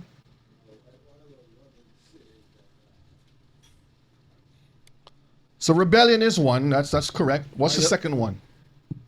My understanding was that in the time we heard when Noah's son, nephew, was in the land of Lot. Not Lot, but help me. Abraham? No. Shem, Ham? No, Japheth? the land that was in. What's the land? Babylon, Anyhow, Chaldea. No, okay, let me go further, because I forget. You talking about Sodom and Gomorrah? What are you? Sodom and Gomorrah, okay. Right. Now, the Lord destroyed them because of their wickedness. He said he will put a sign in the heavens that when he look on it, he remember what happened. Now, in my mind, when I look at this and I see it coming to something what you were saying, that these people try to get the signs of the rainbow and use it because the Lord saved the world, so he know that would happen again. That's the way that I'm looking at these today things that with the people of today, because the last, the first one was destroyed, but because the Lord said, I'm going to put a sign so that when I look at it, he will remember, right? With the rainbow. Yeah, when you look at the rainbow. And I believe I shouldn't use the word he will remember, because he never forget. Right. But they should remember, rather than the Lord remember. But People okay, should remember. but that sign wasn't for Sodom. That sign was for us. Whenever it rains, we know to remember the flood. The Sodom thing never had a sign with the rainbow. Yeah, but I never recall seeing that. Anyone recall seeing that? No. It was a salt pillar that was left as a sign remembrance for that's for the lady. right, Lot's wife that turned back. That's the only sign that was left there that we still see today. But as far as the rainbow, that sign was only for the flood. When you read it, it says it will give you a sign. Yeah, but I don't want to take up the time. Uh-huh. But I'm looking at when the angels come to the door, the men were so wicked that they wanted to take part. So if they wanted to have relation, the man said, look, my daughters here, they're young.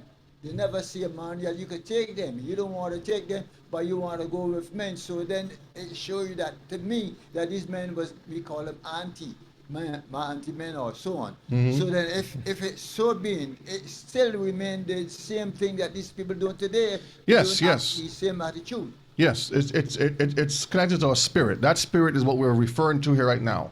Yeah. That trans spirit. One word. Uh-huh. If you notice, everything that Elohim do, the devil imitate it, he playing in it. Yes. So the two-part to it, Mishpachah. The first part is rebellion. The devil took the rainbow, or those beautiful colors the Most High made, as a sign in rebellion against. So he's trying to derogatorize it, okay? The second part is the rays of light that comes from it. We'll see. I'll play it, you'll see. Okay, so androgynous means you're neither male nor female. You look feminine, but you look masculine. That's the play. That's that gray area, the deception, okay? This is why the Statue of Liberty looks this way. Lucifer is depicted as androgynous, and in some occult literature, Lucifer is described as being both male and female, and sometimes even more feminine. Lucifer is the enlightener, the bearer of light, which liberty clearly bears to the sky. Liberty has a crown with 7 spikes, and this secretly represents the 7... So I'm going to pause it there. This is why they use the rainbow in the second reason, the spirit of pride. The rays of the light, there are 7 rays when it comes to the spectrum of light. The 7 colors of the rainbow is a form of rebellion. Let me go back a little bit so you can hear it clearly. Of light, which liberty clearly bears to the sky. Liberty has a crown with 7 spikes, and this secretly represents the 7 colors of the visible light spectrum, the light we can see, the rays of the sun. The official name of the Statue of Liberty is Liberty Enlightening the World, and Liberty was not originally green. It only turned that color over the years because of oxidation. It was originally copper, which shone when struck by the light of the sun. You would have to be blind not to see this is clearly the light bearer. In many depictions of Lucifer, he's in chains, supposedly bound by God.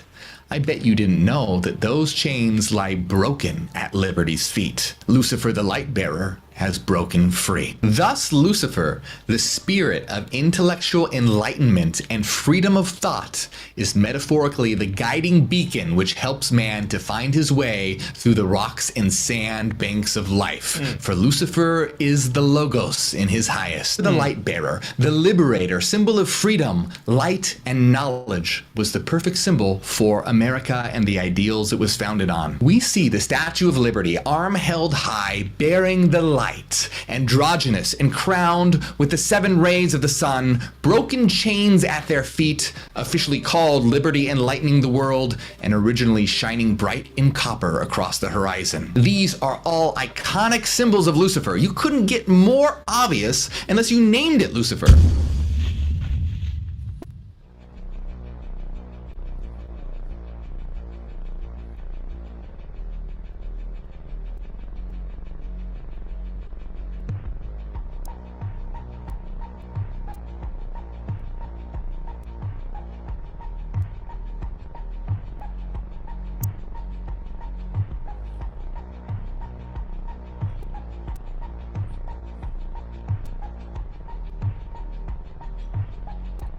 So in all the connections, with the Statue of Liberty and Lucifer. Masonic origins, Freemasons. The cornerstone of the statue has Freemason symbols on it. See it right there. It's on Ellis Island. The nickname of New York is the Big Apple. And there goes an apple right at the bottom of Lucifer's statue. Again, you can't make this stuff up, okay? Everything is put there for a reason. Nothing is accidental or coincidental. It is put there planned by design. I sent you a link, if you can pull that up. You know, Trump is building or having a construction set right here. That right there. Trump also have in the works the construction, here it is, of the Trump arch. This looks just like Constantine's arch. Yeah, but make it a little bit bigger so we all can see the angel on top of it. It's a Statue of Liberty again, with the same torch in the hand, but it's an angel. It has wings this time, right? Y'all see that? And it's called a Trump arch. So we can see all of these things are coming together, brethren. It's wickedness that the people are putting out. So we saw how the statue of Lucifer has an apple at the foot. The Statue of Liberty has an apple, right? An apple at the foot also? Yeah, let me put it back so you can see it. Isn't that something? So that you can see the connections between the two. And in Christianity, the apple has been associated with the Garden of Eden, right? Mm-hmm. So there goes the apple right at the bottom. Right at the bottom, see the apple there? It's actually bitten. It's bitten. It's bitten too, huh? Yeah, let me make it bigger so you can see it. See right there, it's bitten right there? Uh-huh. So the apple is bitten. And he got them soft legs. Yep. Again, he's trans. Soft legs. And what's interesting too, the crown, and when it counted out, is the crown to have more crowns on it, but all the others were broken off and only have 7 things that stand, which ties in when we go down to the religious part just now. We're going to see how that ties in where we're going next. And remember I did a class about the Bible, the New Testament Bible that a lot of Israelites are using, called the Gospel of the Holy 12 or something like that. And in it, it speaks of Jesus as being both male and female. Remember that? Yeah. Okay, as he's male and female. That's so right. You know that's Satan. That's right. And I don't understand why Israelites will be involved in that thing, but you can't tell them anything. They know everything and so forth, and a lot of foolish people are following that way. Yep. Satan and his fallen angels all puppeteer the elite families and men in power today. This is where we get the famous confederation that I always talk about. Yeah. Psalms 83 and verse 5. For they have consulted together with one consent. They are confederate against you. And this picture in the background here is supposed to be the picture of the great red dragon that they have portrayed. So someone was inspired by the demons, and they have drawn this hideous looking beast here. And this is where, if you watch that movie Hannibal, y'all remember that movie? This was also in the background with the guy appearing to be the dragon.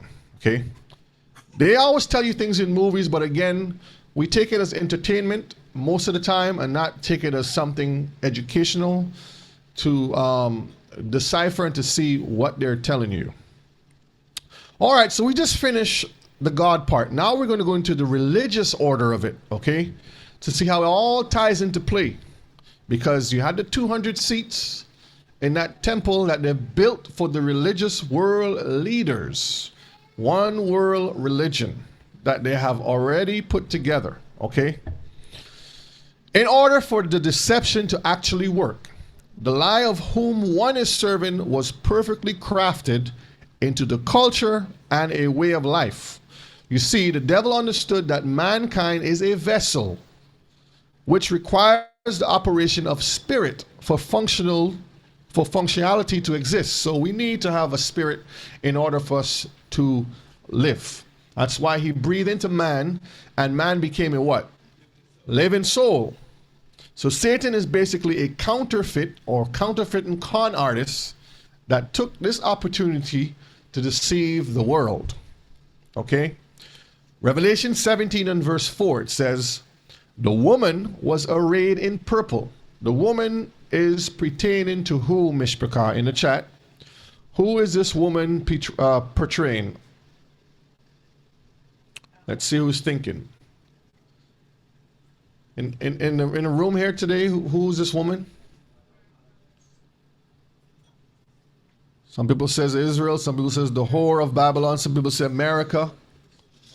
Okay, we'll see. She was arrayed in purple and scarlet color, and decked with gold and precious stones and pearls, having a golden cup in her hand, full of abominations and filthiness of her fornication. Remember we talked about this woman in time past? Verse 5, read verse 5 for me. And upon her forehead was a name written, Mystery, Babylon the Great, the mother of harlots and abomination of the earth. It is the whore that sits on 7. You see that word 7 again pops up there? That ties with the enlightenment of that crown. It all connects, Mishpachah, okay? And why is she a mother? We talked about this in previous classes. She have offspring. All her children are those churches, those demon denominations. Mm-hmm. Rome, it's the Rome, okay. Roman Empire.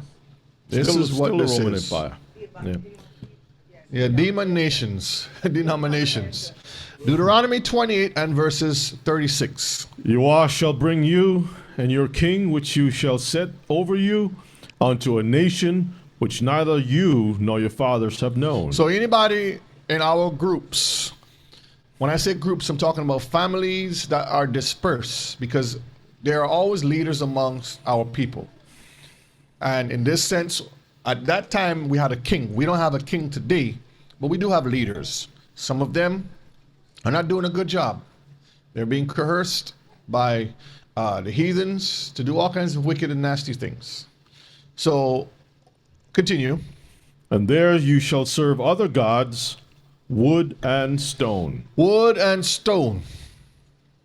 The 3 largest Abrahamic religions or faiths that trace their origins to the patriarch Abraham. So the world understands, they know where everything comes through, where the contract goes through. And this is where the deception begins. Christianity, Islam, and Judaism.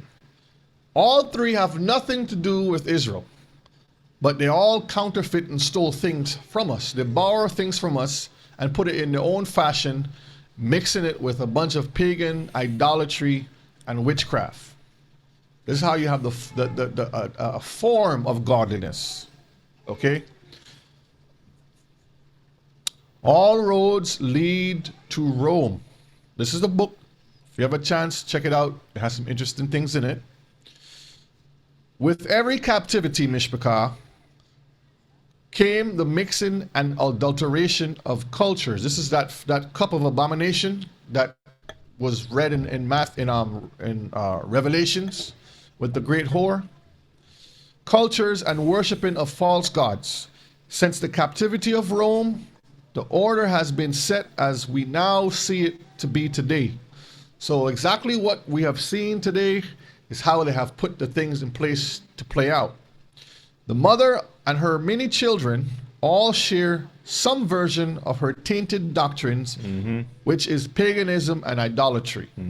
So you'll have bits and pieces of things you see in religion. That's why it's called religion. Religion is part of a political movement, or religion is basically the spiritual side of politics. That's all it is the connection. The apple doesn't fall far from the tree. See the picture over here? A poison fruit, a dirty apple, which deals with the government. And the tree is supposed to symbolize that root of religion, where it deals in. Read that for me. Okay, so according to the Theology Pathfinder, practically all major Protestant, Anglican, and Catholic denominations trace their roots back to the Roman Catholic Church. See, Mishpachah, we're not making this stuff up. We're showing you what is happening out there. And you remember Tony, the guy that died in the motorcycle? Yeah. We're going to see it next also. Tony Evans. No, not Tony Evans. Not Tony Evans. We'll see in a minute. I'll remember his name in a minute. But Mishpachah, his job was to bring about the legal side of it to the world. Yeah, he was the forerunner for the Catholic Church. The Catholic Church, to bring back the mother with her children. Reunite. Okay? Y'all remember that? Palmer. Tony Palmer. Thank you, Sister Terry. Yes. Tony Palmer. Yeah, he was a John the Baptist for the Pope. Make the way. Yeah. Here it is right here. Read that for me. In 2014, Bishop Tony Palmer brokered a video message from Pope Francis to Kenneth Copeland declaring that the Protestant Reformation protest is over. So they had a disagreement in religion about, some things, we believe in the spirit this way. No, we believe in this, and back and forth. And then you had this breaking away from the mother, and her offspring went off and created all these different things. So this is the coming home to Rome moment. This is what I call it. Coming home to Rome. All her children coming back. Continue reading. Palmer, a charismatic bishop, urged unity between Catholics and evangelicals before dying in a motorcycle crash months later. So he was taken out. Go ahead. While some celebrated this push for unity, others argue the theological divide remains. So you're going to have some that push back on it still. But legally, all the churches now are in league. They had to sign that portion in league. Yes, Ima? Shalom, brethren. Shalom. The problem was with the churches is that the Pope said that he is the one that is the one that's supposed to lead it. Yeah, the vicar. Word. Yes. And plus, there was the one to translate anything. Yeah. But during the time of this man that went up these 100 steps, they decided that people could pray for themselves also, that they can read the Bible. Because in the Catholic Church, you can't read anything. Yep, you weren't allowed to read. You wasn't allowed to read or do anything at all except by them giving you permission. So it went on, and at the time when Palmer came in, they said it was 500 years of that situation come to an end because they were negotiating with all the churches to come, because they say the only thing difference is that they're, the only thing different between the churches, because all of them were the same Sunday worship, but the difference is that they could read by themselves and they can have their own pastors so that the Pope would not be the one to dictate for them. Yeah, there were different types of separation. That was one of them. Yeah. Some of them had argued the points of baptism and separated because of that reason. Immersion versus sprinkling. The Pope as being the head, or the Pope as being Christ on earth, representative of Christ on earth. Luther was one. Yes, Luther was who, when he, it was always customary for many of the priests to have a pilgrimage to Rome. When he got to Rome, he saw indulgences, people paying money for prayers, to get people out of purgatory. He saw prostitution. He saw like they were selling the nails of Jesus Christ, like they had so many nails they said they can build, and pieces of the cross, they can build a whole ship out of that. They were selling hair of the Virgin Mary. Her hair was blonde, her hair was red, her hair was black. I mean, all types of different color hair, but it's all from Mary. And so many people, when he saw that on his pilgrimage, he came back and just nailed a thesis on the church, and he rebelled. And that was one of the, reasons for the Reformation. And then you had others like the Anglican Church who wanted to get married, because before, all the kings, if they wanted to get remarried again, the church had to approve the marriages and all that stuff. So you couldn't break away from the church. So they said, you know what? We're going to break away from the church, and that created wars. And we're going to have the bishops of who rebel against the Catholic Church to be in charge. And this is where the Anglican Church, or the Church of England, was formed, where the see your hand, elder, where the king or the queen was the head of the church. So that was just some of the breaking away and created all the stuff. Yes, elder, what's in your mind? I just want to say, we saw that video, and I say, wow. And that Bishop Tony Palmer, when he comes, he get all these ministers together, and they sign. Yep. That's why they sign all the churches, beginning the 7 days churches, along with all the other Protestants. They all sign. Come back home to Mama. Come home to Rome. When y'all get a chance, you can look that up, and it'll show you where they made those things. All right, here's another video here. This is just a little breakdown. I like this chart the guy had. And this is a quick video of how he did it, which was pretty good. Interesting. Fair use. So obviously, Christianity starts with Jesus, who lived from approximately 4 BCE to 30 CE. Since Jesus was a Jew, most of his original followers were also Jews, and they came from several different branches of Second Temple Judaism. Originally, those belonging to the new movement started by Jesus were simply called the followers of the Way. But pretty soon, more and more non-Jews started to join, and thus the movement eventually came to be seen as a completely new religion. Initially, so you see, a completely new religion was formed now. Because you had the Israelites, we understand who we are as people, and at that time, when you had the splitting and families breaking up within the captivity of Rome, the derogatory term of Christianity was placed upon you. Or you're a follower of that Messiah. We'll call you a Christian, follower of Christ. And then this is where they start to make it into a religion.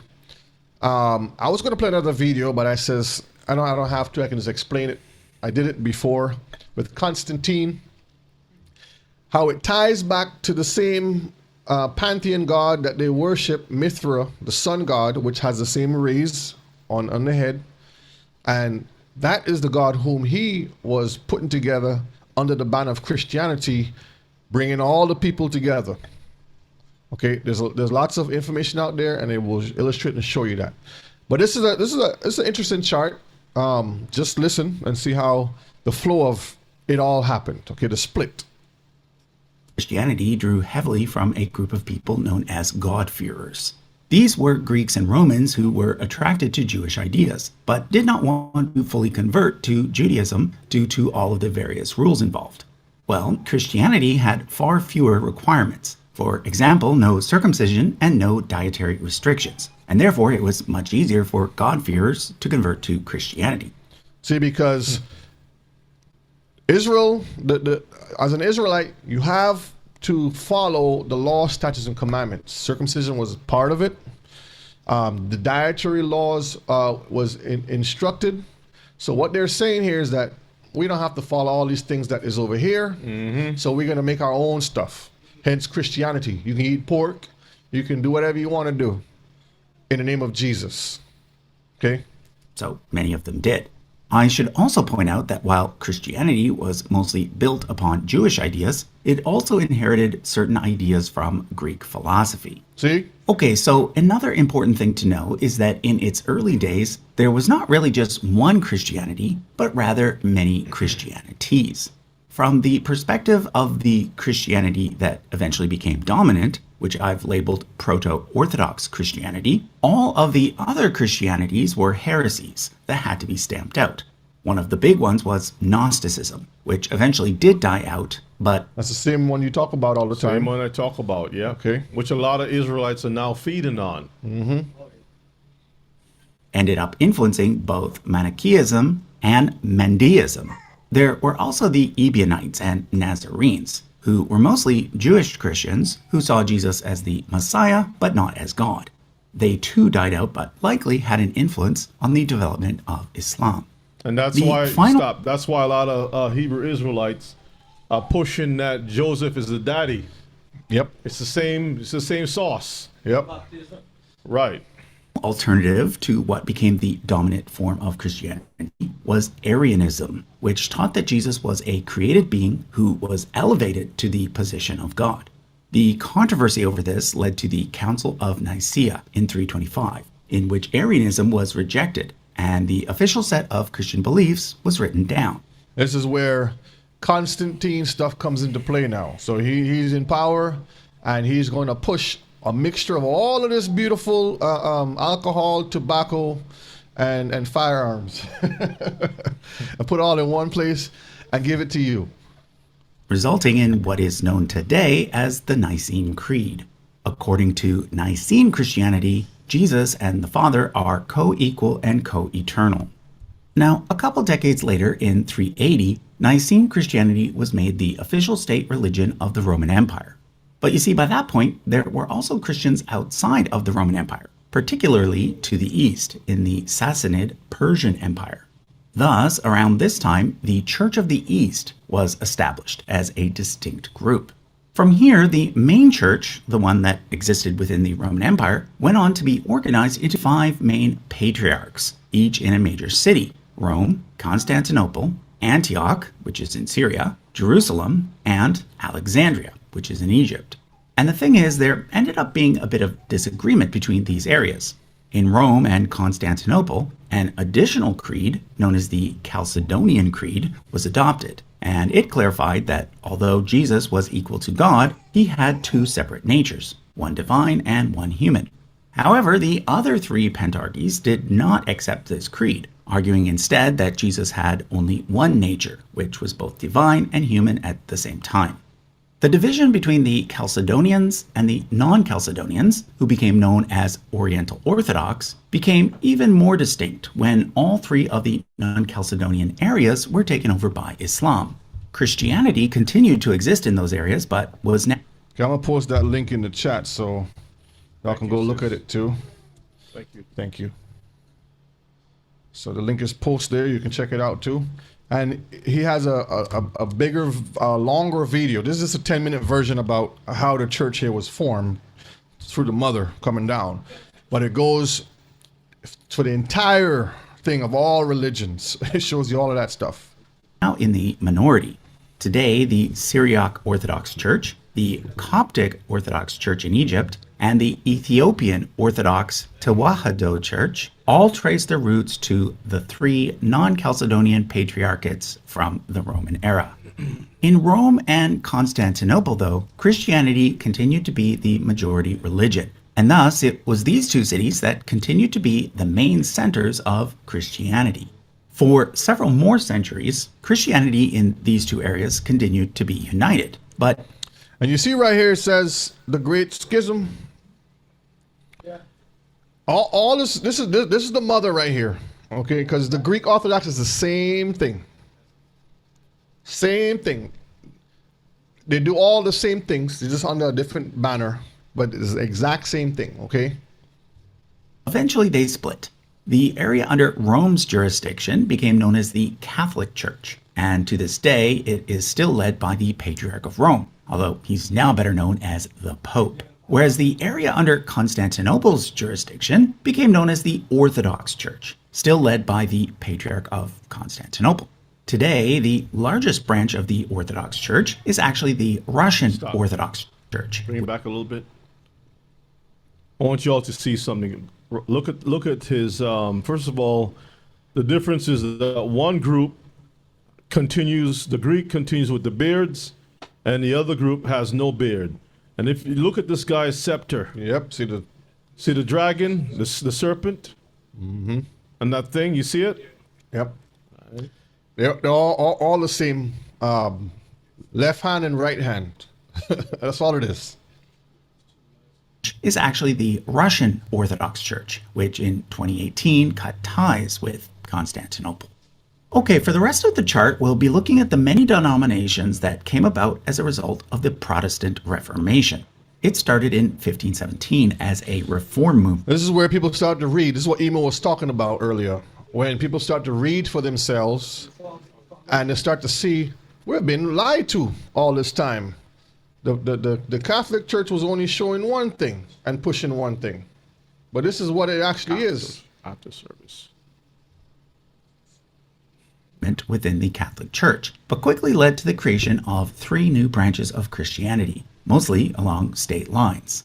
Lutheranism, based on the teachings of Martin Luther, became dominant in many German states, as well as in Scandinavia. Calvinism, based on the teachings of John Calvin, became dominant in the Dutch Republic and Scotland. And finally, Anglicanism became dominant in England. And keep in mind, brethren, when these people went out to enslave our people, whoever was coming from those areas, like the Dutch area, the slaves got Calvinism, right? Mm-hmm. If you came from Germany or Scandinavia, you got the Lutheran religion. If you were under the English captivity, you got Anglican and so forth. And that's why you have so many different varieties amongst the slaves. Different types of Christianity, yep. Correct.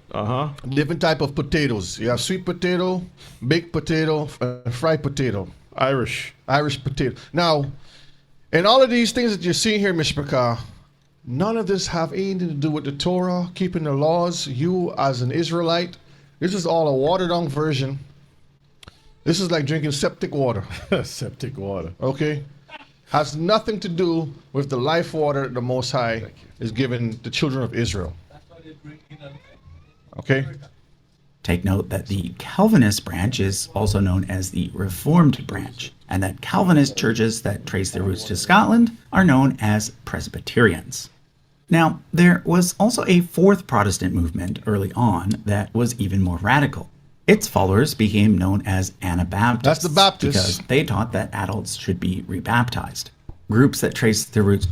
So you see where the term Baptist come from now? You have to be baptized. So it's a lot of cliques and clans and crews. Oh, I don't like to wear the color red, so I'm gonna wear blue over here in this church. I don't like to wear blue, I'm gonna wear green in this church. I'm gonna wear purple in this church. Because they're taking the Torah, and what they're doing is they're taking the laws and saying, we don't want to keep these laws. We want to eat pork over here, so we're gonna eat pork and call ourselves Calvinists. We over here, we don't want to do baptism. We're gonna call ourselves Anglican. We want to keep baptism and call ourselves Baptists.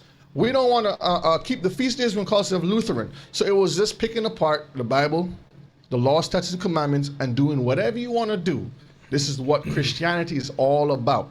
And Anabaptist basically means those that rebaptize again. So they were part of whatever previous denomination, and then they go back to the water and commit themselves as a different group altogether. So you got Mennonites, Amish. Yeah, Amish and so forth. Yeah. To this movement include the Brethren, the Mennonites, and the Amish. Okay, from here on out, we'll mostly be dealing with the English-speaking world. At first, Great Britain, and then mostly the United States. Since Anglicanism continued to operate a lot like Catholicism, meaning that it had a very top-down structure, a bunch of smaller, more loosely organized church groups eventually started to pop up as well. Collectively, the people belonging to these groups were known as English separatists, and many of them ended up traveling to the Americas, where they could have more religious freedom. Pilgrims. That's all it is. Pilgrims coming over on the name of the ships that lied to us, the Mayflower, and all kind of stupid stuff they made up in school to brainwash you about Thanksgiving, all kinds of stupid stuff. Foolishness. And that's where you get the Quaker oats. However, most of the original groups, such as the Puritans, eventually fizzled out. But two that didn't were the Quakers and the Baptists. We'll be coming back to the Baptists in a moment, but for now, take note that there were also many congregations that simply remained independent, hence the term Congregationalists. We now come to the first of the three Great Awakenings. These were periods of increased religious fervor that led to the creation of even more new denominations. Now, although the Baptists were around before this time, it wasn't really until the First Great Awakening that their numbers really started to grow. For example, it was at this point that many Congregationalists, inspired by all the increased religious fervor, began to identify as Baptist. The other big denomination connected to the First Great Awakening is the Methodist Church. It was primarily built by former Anglicans, most notably a man named John Wesley. Okay, around 80 years later, there was a second Great Awakening. The second Great Awakening. Okay. And our people was fast asleep in slavery. Yeah. But these are the heathens who are taking advantage of this opportunity. Okay. Things took place exclusively in the United States.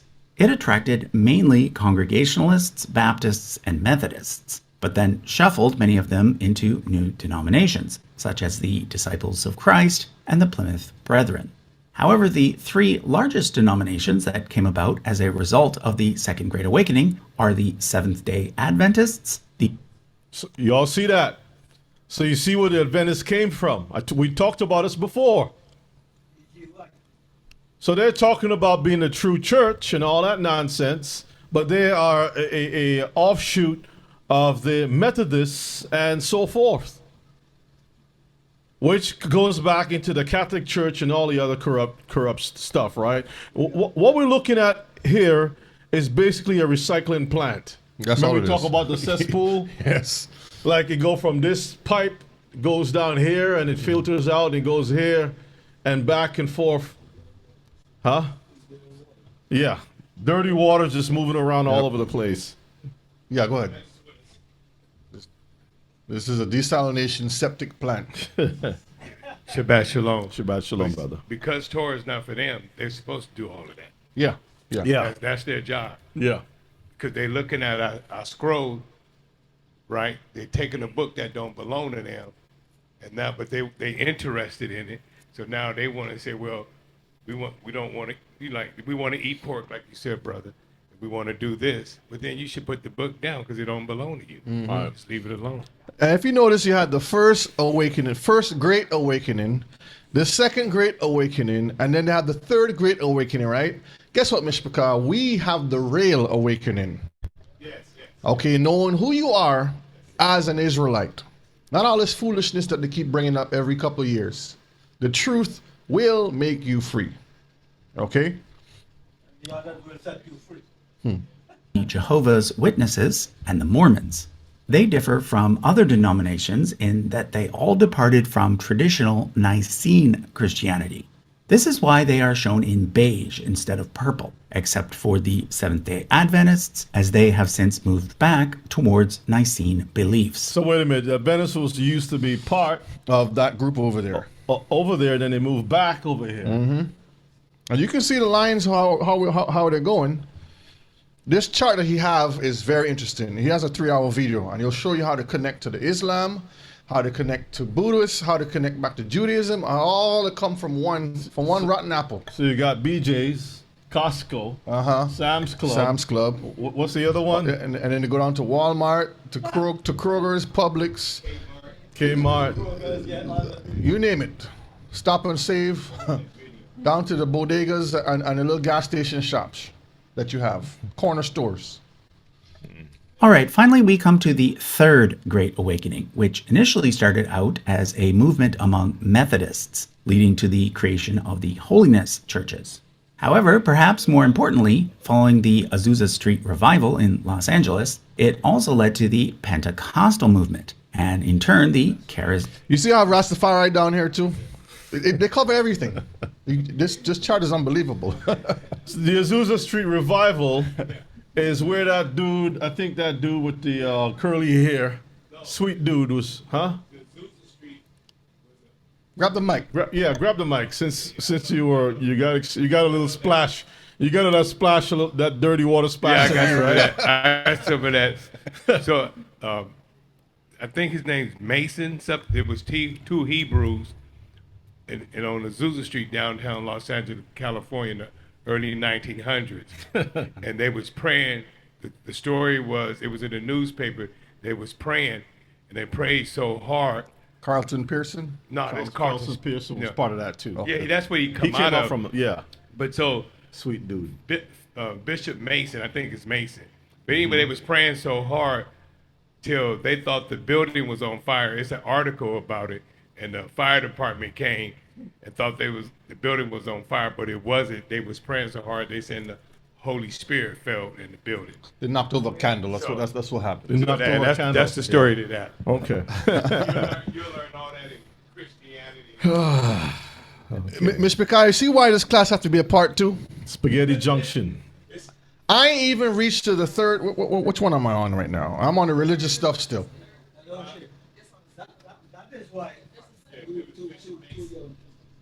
That is why. That is why I have so much problem now. Yeah. When you're trying to tell the people that go into Christianity now, where we all was, that you need to leave the cesspool out. You need to come out from that. They're trying all kind of things to put you down, to try to bring you back to that. You see? But the scripture tells us that there's a remnant. Some of we waking up and we are not going back. That's right. That's the final. That's the real awakening. To go forward ever. Yep, that's the real awakening. But Elder, while what you're saying is true, the danger is when we sit down and listen long enough to even Israelite camps. Yeah. And you start to really sift through their core beliefs, you're going to find that a lot of them has residue, or it's almost like a formation of some of the same stuff that we're looking at here. Mm-hmm. You have to be careful, family. Yeah. I mean, I, on the surface, yeah, a lot of them, of course, identify with the truth. But when you dig beneath the surface, you find some of them were part of the 5% camp group. Yeah. Some of them were part of the Islam. Some of them were in Islam, in this thing, and that thing, and all kinds of stuff. And some of what they learned in that, the structure, right, the dress code, some of the ideology, they took some of that same stuff, and now it's part of their, the ideology, and you got to be careful. Yeah, got to be careful. Mm-hmm. So when we look at this chart, it's just a helping tool to understand how things are playing out. Okay, you may have one or two things that may be out of place, like a name may be, the date may be in the wrong place, meaning another person may be above that person or below that person. But this is just a tool to help you understand how all of this stuff is happening, okay? Let's continue. Charismatic movement, both of which are associated with speaking in tongues. But another key aspect of the Third Great Awakening was the rise of fundamentalism, which involves very literal interpretations of Scripture and very conservative viewpoints. While not a denomination of its own, fundamentalism is followed by many Pentecostals and by many Baptists. At the other end of the spectrum is the very liberal United Church of Christ, which traces its roots back to the many independent Congregationalist groups from early American history. I pause it a minute. You see how the chart goes back? You see the Hindu stuff over here? Does he go into that too? Not in this video. I'll just focus in on this here. And the link has all of this in it? The link goes to this video. When you go to his video, you'll see the other one that's 3 hours long that goes into all of it. We're going to have to look at that. It's in there, yeah. A little bit more. Mm-hmm. Okay, so that was a very quick overview of the Christian denominations family tree. You see right here, the little Christian one right here? This is all we talked about right here. That's over here on this side. Yeah. So this piece is all of this on the other side. No, this is right here. This is what we looked at right here. I know, but what is this on the other side over here? What's this? This is on top of this right here, covers more of this here. Okay. Yeah. You see Judaism, Hinduism, Buddhism. Yep. Sikhism. Sikhism down here. Sikhism. Okay, so there's a whole lot of stuff. Yeah, I think this one here goes in depth. And Satan is sitting on top of all of this. He's sitting on top, just looking down. Satan is on pinnacle. top of all of this, watching. Yeah.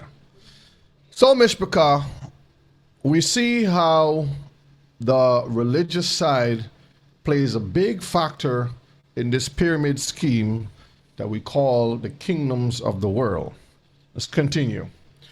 But with the corrupting of so many minds, we see today the conflicts and agendas still contribute towards the deception and lies.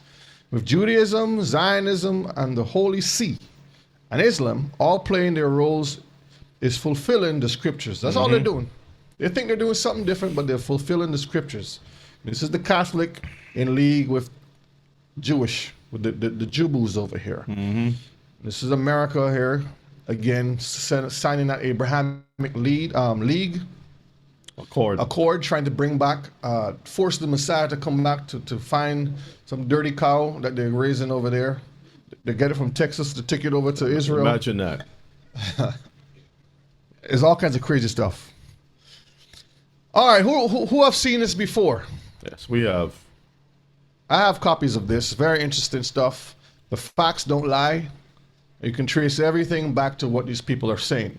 So I laid it out this way because this is the series here, and it starts with this young man who became a priest, and he's telling you the inside story of how this whole thing is corrupted and how they're all tied together. I spoke to his wife years ago. You did? Yeah, I did.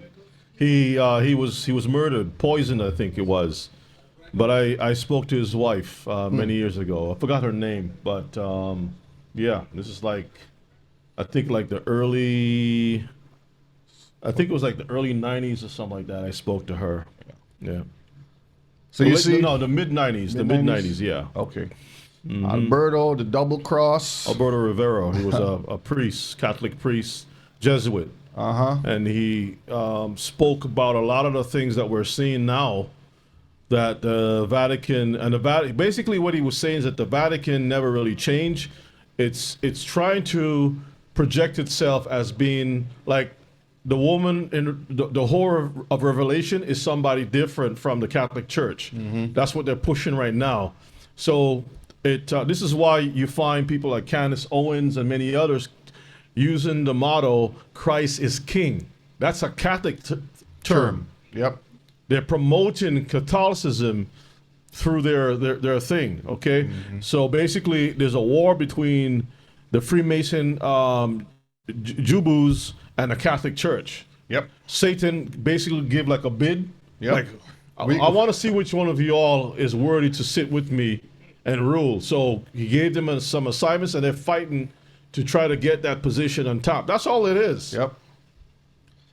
Yep. And next is we're talking about the secret societies next, which ties into all of this religious stuff here. Remember, the pyramid, the god of this world, then he tied into the religious side of things. And you see how the guy here is talking about the double cross, how it's literally a double cross. He's been tricked and lied to.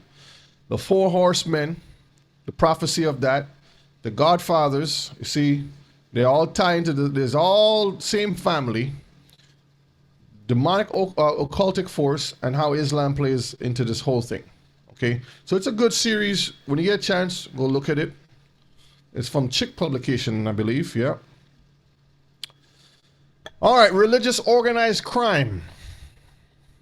The Holy See was implicated in funding scandals through the Vatican Bank.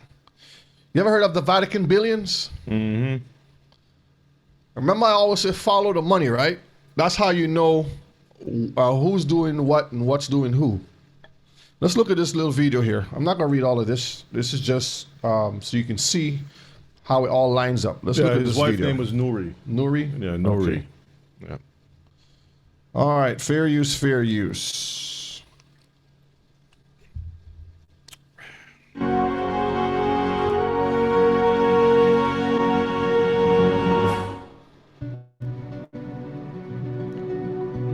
5 things you need to know about money, power, and corruption around Vatican Bank. This is Gerald Posner. This is History in 5. Today I'm going to tell you 5 interesting things about money and power at the Vatican revolving around corruption, murder, scandal, and intrigue. Number 1, for about 1800 years, popes were unchallenged monarchs of a worldly empire as well as rulers of the Catholic Church. Now, when you look at it, because I was looking up, for example, the Pope or the King of whatever country, do they have control over the literal government, state? And AI is going to tell you they don't carry hard power, they carry soft power. Now, Mishpaka, what is more dangerous, hard power or soft power? Let me see who's thinking. What's more dangerous? And when you answer, why would that be? What do y'all say? Why would that be? Sneaky power? Soft, subtle, sneaky. Okay, I'm explaining the difference in the slides later, but I'll just touch it now. Soft power deals with financial. When we talked about last night, bribes, taking bribes, how Trump was donated how many trillions or billions or whatever it Billions is? of dollars, yeah. Okay, that's influence. Mm-hmm. So behind the scenes, they'll fund you and say, I'll give you all this money to push this agenda. Hard power is military might. When they come and they'll say, we have tanks outside, give us what you got, or else we're going to do. This is what Israel is doing here, the hard power side of it. U.S. is doing the soft power side of it. And then they combine the forces together. So with these monarchs and stuff, back then they had both hard and soft power. Today they carry the soft power, but the government side carries the hard power, which is the military side. The armies, navies, marines, and so forth, to police the state, okay?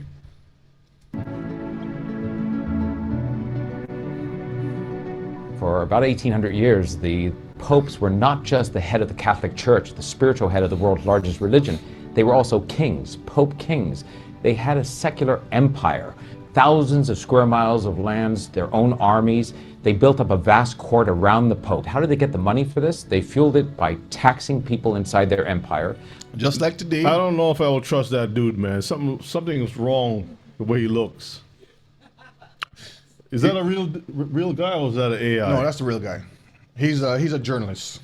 I don't know if he's alive still, but he was talking out against the Vatican, so he may have been in something. We don't know. By fees and also by selling something called indulgences. A piece of paper was sold to a Catholic and said, you're forgiven for your sins for buying that paper. Imagine that. You bought this here so you can be forgiven for your sins. That'd be nice, huh? So money talk. If you had money, you were sinless. Basically what it's saying. You was poor, you was full of sins because you couldn't afford a piece of paper. Still, it wasn't enough money, and the popes had to go at times to borrow money from the Rothschilds, the preeminent banking family in all of Europe who was Jewish. So the Pope was borrowing money from the... This is how the Jubus are Jubus. connected. Follow the money, you'll see how they're connected. Okay? So under the table, the Jews were funding the papacy. Okay? When you dig deep enough, a lot of things start to fall out. The rabbit hole is so deep that you stick your hand in, your foot come out this way.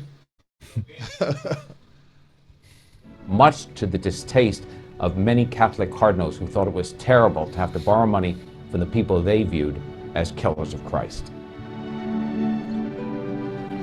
In 1870, the Pope's army lost the papal state to Italian nationalists. So there was a war going on between the monarchs and the families, the royal families. All of this ended in 1870 when the popes lost their empire. Italian nationalists trying to unify Italy took over, they kicked the king, and they took over the pope's lands. They left the pope with a small postage-stamped size parcel of land, the Vatican, and then all of a sudden in 1929 it changed because the pope struck a deal with the head of Italy, then a fascist dictator, Benito Mussolini. The fascists recognized the Vatican as an independent sovereign country. They made the Pope the head of that country. So the same thing they did with the state of Israel is what they did with the papacy. Conquer this little piece here, take it over, say this is what we can turn it into, and this is what happens. With divine rights. 4 years later, that same Pope struck a deal with Nazi Germany and Hitler's Third Reich. See? So we talked about this many years ago. They're all connected. They're all connected. Let me minimize this a minute. Let me go back to this slide here real quick so you can see. The Pope made deals with Germans, and the Germans was taking the gold and bringing it to Switzerland. I'll make it big one more time. Because Switzerland was neutral, and basically Switzerland was like a big laundromat, just processing all the money that's coming in from the war from Europe, and turning it into gold bullion, so that they can transfer that into different treasuries and stuff. It's just basically a money laundering scheme. What this video is just showing you shortly, this is what these books were telling you. See the symbols on here? Hitler, the Jubus, and the Russians. Communism. All linked back to Rome. Okay, they're all one big happy family, like you showed last time. Where's the video? Right here. Okay, let's continue. And they signed a deal where the Third Reich recognized the church as the church recognized Hitler and his power inside of Germany. In the middle of World War II, Pope Pius the 12th formed the Vatican Bank. So now this is where all the money is going to be funneled into. Okay, this is where they're going to steal all the transactions and put their money, hide their money. In the middle of the war, the Americans and the British are trying to stop anybody trading with the enemy. So they are blacklisting companies and countries, including some... Same thing happened today, blacklisting companies. Embargo and... Yep, embargoes and tariffs. Yep, same thing. Countries that call themselves neutrals, like Switzerland, San Marino, Monaco. The Vatican says we're neutral. Once the bank is formed, the Vatican is able to do business throughout the war, continue to do it with Nazi Germany, with blacklisted companies. After the war, what happens? That Vatican Bank funds with British and American intelligence some Nazis to escape to South America who were wanted as war criminals. And you showed us in the classes before. Everything we're showing, Mishpachah, is not by accident. We're showing you how the connections of these wicked heathens operate, okay? All fulfilling prophecy. So they were working together to bring the Nazis over here. And then the same Nazis became the scientists that operate on the locals. NASA was built on Nazi technology and a whole lot of other things, Mishpachah. The bank, the Vatican, and intelligence agencies have become partners by the end of the war. Yep, alphabet soup. 1960 saw increasing financial speculation and risk taken by the Vatican Bank. So what they try to do is cover it up, but the evidence is always there. how good of a lawyer do you have that you can play the 3-card Monty?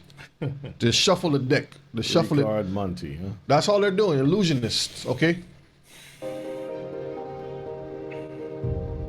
Bishop Marcinkus gets involved with prominent Italian businessmen, including Nicola Sandona, one of the titans of industry in Italy in the 1960s and 70s. This is all mafia now. So now they're funding their, how do we get money and how do we take out certain people? Because as they're growing and they're coming back and bringing in and doing their transactions, this is how you fund things and say, we don't want this to happen over, take this person out. Here, I pay you.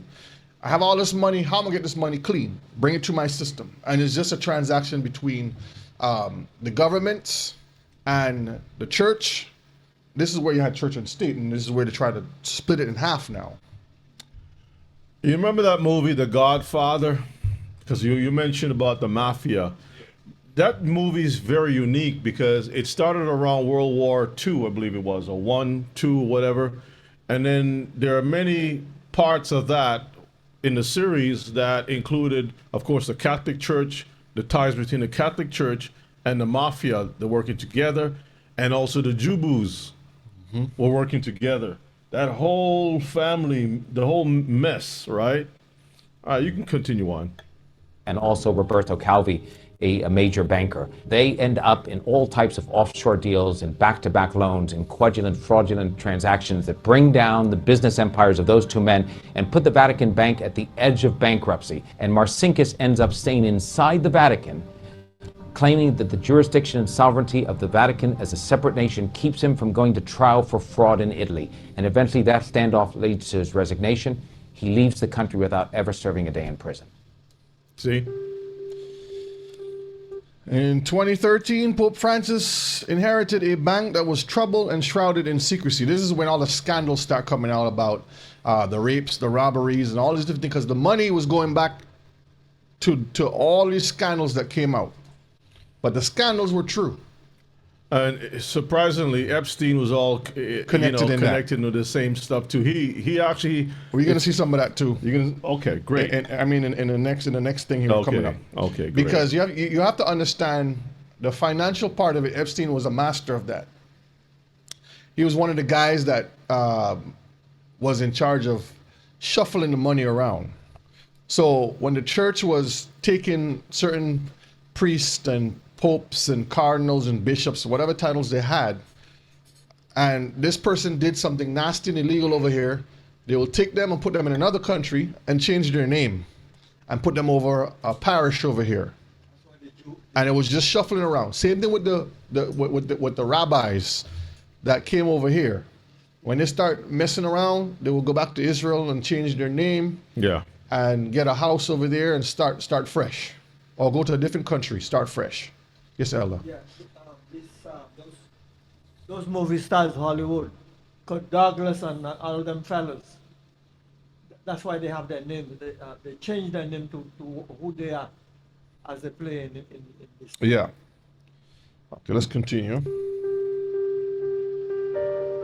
An Italian journalist exposed the extent to which the Vatican Bank had still stayed a corrupt institution through the 1990s into the 2000s.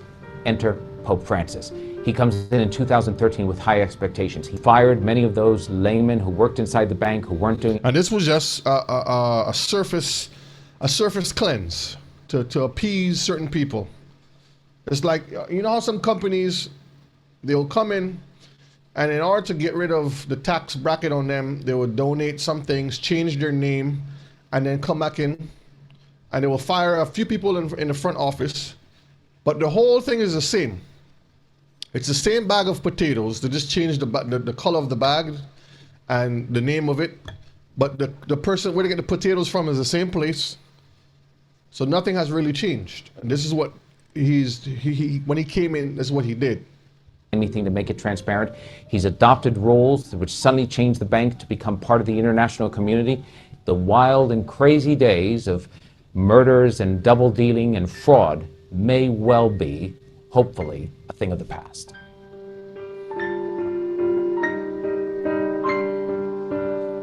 So that book is called God's Bankers. There's more to it. It's just a short clip just to show you the connections. All right. Okay, I wanted to read something. I don't know if you will permit me to. Go ahead. This is an article about the Pope appears in the documents on the Jeffrey Epstein list, right? And it says in the news that surprised internationally within the documents that were declassified, there is a mention of a Pope and a photograph of Ghislaine Maxwell, who was accused of recruiting Jeffrey's victims, right? She asked, besides the bathroom or the massage room in Epstein's Palm Beach house, do you remember any other places in the Palm Beach house where you've seen these photos of topless women? The victim's response was, I remember that there were photos everywhere, and the photos that stayed the most in my memory are the ones that there was a photo of Ghislaine with the Pope. I wasn't surprised there were nude photos around. She just didn't keep them in my memory. The question, and wasn't Ghislaine in a topless photo with the Pope? Just to be clear, the victim response, correct. Did y'all hear that? Yep. So they know how to hide the stuff. Religious political power. So the papacy wields significant political influence, primarily through the Holy See. I call it the unholy see. A recognized sovereign entity in international law. So remember, the soft power, see it says down here? It says it maintains diplomatic relations with over 180 countries. That's the same number when you go to the UN. Utilizes a global network of ambassadors, apostolic nuances, and wields immense soft power. To influence issues like climate change, migration, and peace initiatives. That's just the front of what they say. But behind the scenes, they're controlling a lot of the things that are going on. Remember, it comes from the head, which is the God of this world, through these men, down to the government side where we're going to next. Revelation 17 and verse 2. With whom the kings of the earth have committed fornication, and the inhabitants of the earth have been made drunk with the wine of her fornication. So the kings of the earth are the governmental factors that we're going to see right now coming up, have committed fornication. That's the bewitching to the doctrines and the financial backdoors that they have been working through for years. Verse 13. These have one mind. They have one mind. And shall give their power and strength unto the beast. That's the goal. Remember, the goal is to bring about the mark of the beast. Nothing has changed. The Most High says, my words will not go out unanswered. It will not come back to me void. Okay? The prophets have spoken. Verse 18. And the woman which thou sawest is that great city. What great city, Mishpachah? The Vatican City. Okay? It's tied to all of these religiously. That is where everything runs through. Continue. Which reigned over the kings of the earth. And we saw just some brief snippets of how the financial transactions fall through that, okay? Russia, Germany, and the Jews, Israel. And how America plays a big part in it militarily also, okay? So you see the religious order. Now we're going to go to the royal families now. See, I ain't even reached far yet. So you're gonna go through all of these? I'm supposed to go through all of these. It's a lot, Mishpachah. That's gonna be it's a interesting. lot. That's a series. Yeah.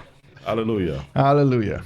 And this is important, family, because again, as we operate in this world, same way that when you want to buy, let's say you want to buy a loaf of bread, right, from the supermarket, you're not making your own, you're gonna buy it. You need to know what's in the ingredients and everything else. And when you find certain things, you just stay away from it, right? It's the same thing with this world. There's just so much we can do, but it's important for us to have a better understanding. You just can't stick your head in the sand like, well, I believe, I heard this message from this group and I believe it, and wow, it was a powerful message. As we saw in the video, where did that group come from? Who they associate with? What do they really believe and all that stuff? That's important. Do they align with the scriptures, or do they contradict what the scriptures are saying? Right? And then sometimes you have certain groups that change the word of the Most High to suit their denomination, their belief system. Oh, we don't use that Bible. We got our own stuff now. And they just change things over and make you believe that it's all righteous, as if Peter and Paul had that book back in the day. So, Mr. Picard, it's a whole lot. Last night I was sitting there and I'm like, I said the Most High, says, just give me a calm spirit so I can go through this, because you get overloaded with, you're looking at, you're like, man, I can't believe, what? And I'm like, is there so much doors? You open a door and it's like, you ever There's see 5 doors in front of you. You ever see this one, that one, this one? You ever seen the scene where you're standing there and the stairs are going up and down and the doors all over? That's how this maze is. Wait till you see I get to the technology part of it. It's unbelievable how it goes right back up the chain. Okay? Follow the money. All right, let's continue. As of 2025, there are 28 royal families reigning over 43 sovereign states worldwide. How many have heard of the 13 bloodlines? You've heard of that, right? If you haven't heard of that, I'm going to talk about that in the next side. Possible. Well, that's what they say. Okay. Everything I'm going off of is what is out there. Okay. So I'm getting information when I'm doing my research. I'm pulling information out, and this is what is coming back. Mm-hmm. Again, if I'm getting information about feathers, beaks, quacking, and so forth, I put the picture together. I'm only giving you what the picture I receive, okay? So they say there are 28 royal families out there over 43 sovereign states, ranging from absolute monarchs in the Middle East to constitutional monarchs in Europe and Asia. Key family includes the Windsors in the UK, the Yamatos in Japan, Chakari, Thailand, Al Saudi in Saudi Arabia, and the Bernadotte in Sweden, and many serve in ceremonial roles while others hold absolute power. The key of the ceremonial roles also plays a factor in their position, okay? And absolute power, is this showing you on the hierarchy where they all fall into place? All right, what the world considers royal, Mishpachah, the Most High deems unfit or below the standard. Remember that. We Israel are the true royals. But for now on this earth, in this kingdom of darkness, the wicked's seed are the royals, okay? And they have the power that is soon coming to an end. Exodus 19 and verse 5. Now therefore, if you will obey my voice indeed, and keep my covenant. See, Israel is linked to the covenant. No other nation is linked to the covenant. Continue. Then you shall be a peculiar treasure unto me. A strange treasure, meaning there's none other like you. Unique. Go ahead. Above all the peoples. That means of all the families out there on earth, we are the most beautiful according to the Most High. Continue. For all the earth is mine. The earth is his, okay, and the fullness thereof. Mm-hmm. But this world system is operated and owned by Satan and his agents. Let's look at the royal families. Job 9 and verse 24. The earth is given into the hand of the wicked. He covereth the faces of the judges thereof. If not, where and who is he? All right, let's look at a small video about the royal families to see something, just to get a little understanding. There are many videos out there, but I just kept it simple on this one. Let's see. Fair use. We all love stories about a king and his kingdom. Today, we're about to uncover the grand lives of the wealthiest royals, starting with the richest of them all. Taking the #1 spot, we've got Maha Vajiralongkorn, with a jaw-dropping net worth of $30 billion. Born in 1942, he officially took... Now, this video is a little older. I picked this one because I'm going to show you some more things on it. But currently, Saudi Arabian guys, these princes over there, they're in the trillions, triple-digit trillions. I don't know what Israel will do with all that wealth at that time, but Mishpachah, all that wealth belongs to us in the kingdom. Okay? So just stay tuned. And he's carried on if you go back a little bit, he's carried on that thing, just like the popes back in the day. Worth of $30 billion. Born in 1942, he officially took the throne as the King of Thailand in 2019. But what really sets him apart is the Thailand Crown Property Bureau. It's valued at over $40 billion, and it falls under Vajiralongkorn's kingdom. With all that money, he's become a big-time landowner, with over 16,000 acres, much of it prime real estate, and more than 40,000 rental contracts with developers.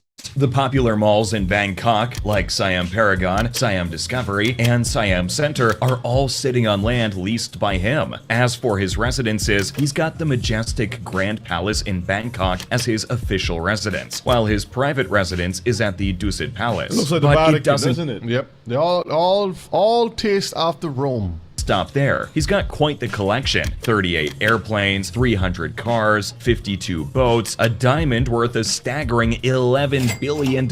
He's also got a 23% stake in Thailand's second largest bank, and a massive 33.33% stake in the Siam Cement Group. Such a pronounced kingdom, we must say. At number 2, we have Hassan al-Bolkiah Ibn Omar, with a net worth of $30 billion. He's the 29th Sultan, the Prime Minister of Brunei, Yang di Pertuan of Brunei, and now these are all vassal kings to the beast system, okay? So you'll see where take the money, and where did their money go? Goes back into the system that from the top where we start earlier today. Put a 1 in the chat for the sisters who are looking for 1%. Man, see, these are the 1%. Yeah, right? yeah, these are the 1%ers. top it all off, he's Brunei's absolute monarch. A significant chunk of his immense wealth comes from oil reserves and natural gas. When it comes to his possessions, he's got an unbelievable collection of 7,000 luxury cars. Among those 7,000, there are 600 Rolls Royces and 300 Ferraris. He also... I mean, what's the point? What's the point? If I had that money, I won't need to have those cars. Come on, sisters. This is a great opportunity. Find yourself a sultan. 300 cars, huh? Ferraris. You can't drive all of that. That's for the demons? He must say that's for the demons. Well, it's just basically the collection of those cars is like the money in the bank. It's just another form of money. Assets. Currency. Yeah. Yeah. Now, I can understand you have a favorite one or two, maybe, a few cars that you really like that you don't really make no more. Because you with royalty as a king and a wealthy person, you would have things. Nothing wrong with the things. But when you have things in excess, for what reason? And your subjects below you can't even afford a car. You know the funny thing is they showed a picture of him walking. Yeah. And his feet are like it's like a bird. It's like it's crooked. Going out that way? Right. Yeah. So with all that money, he couldn't get a doctor to straighten those legs out. You drive too much. What's that? Some could be gifts too. Yeah. Yeah, some could are be gifts too. Yeah. Has a gold-plated private jet, a Boeing 747, which is worth around $400 million. And his palace, it has a whopping Stop. They all have that little thing on top of it. That Vatican look to it, huh? That dome-shaped egg. That when you look it up, that ties back to the Enlightenment. Where harbors spiritual enlightenment from. Okay? 1,700 rooms. Now, how many? Put a 1 in the chat. How many of y'all would like a house like this, brother Yehuda? You like a house like that? Huh? Yeah. Can you imagine that you have to maintain all? And this is just this doesn't even speak of the size of each room. You got to maintain all of this, brother. Brother Yehuda, they give you the contract to paint these houses. You'll be there all year just in one room, really. Then they'll fire you and says, "How come you can't get the whole kingdom painted?" No, the truth of the matter is a lot of Israelites will love this lifestyle, man. Let's look at it. A lot of y'all love this lifestyle.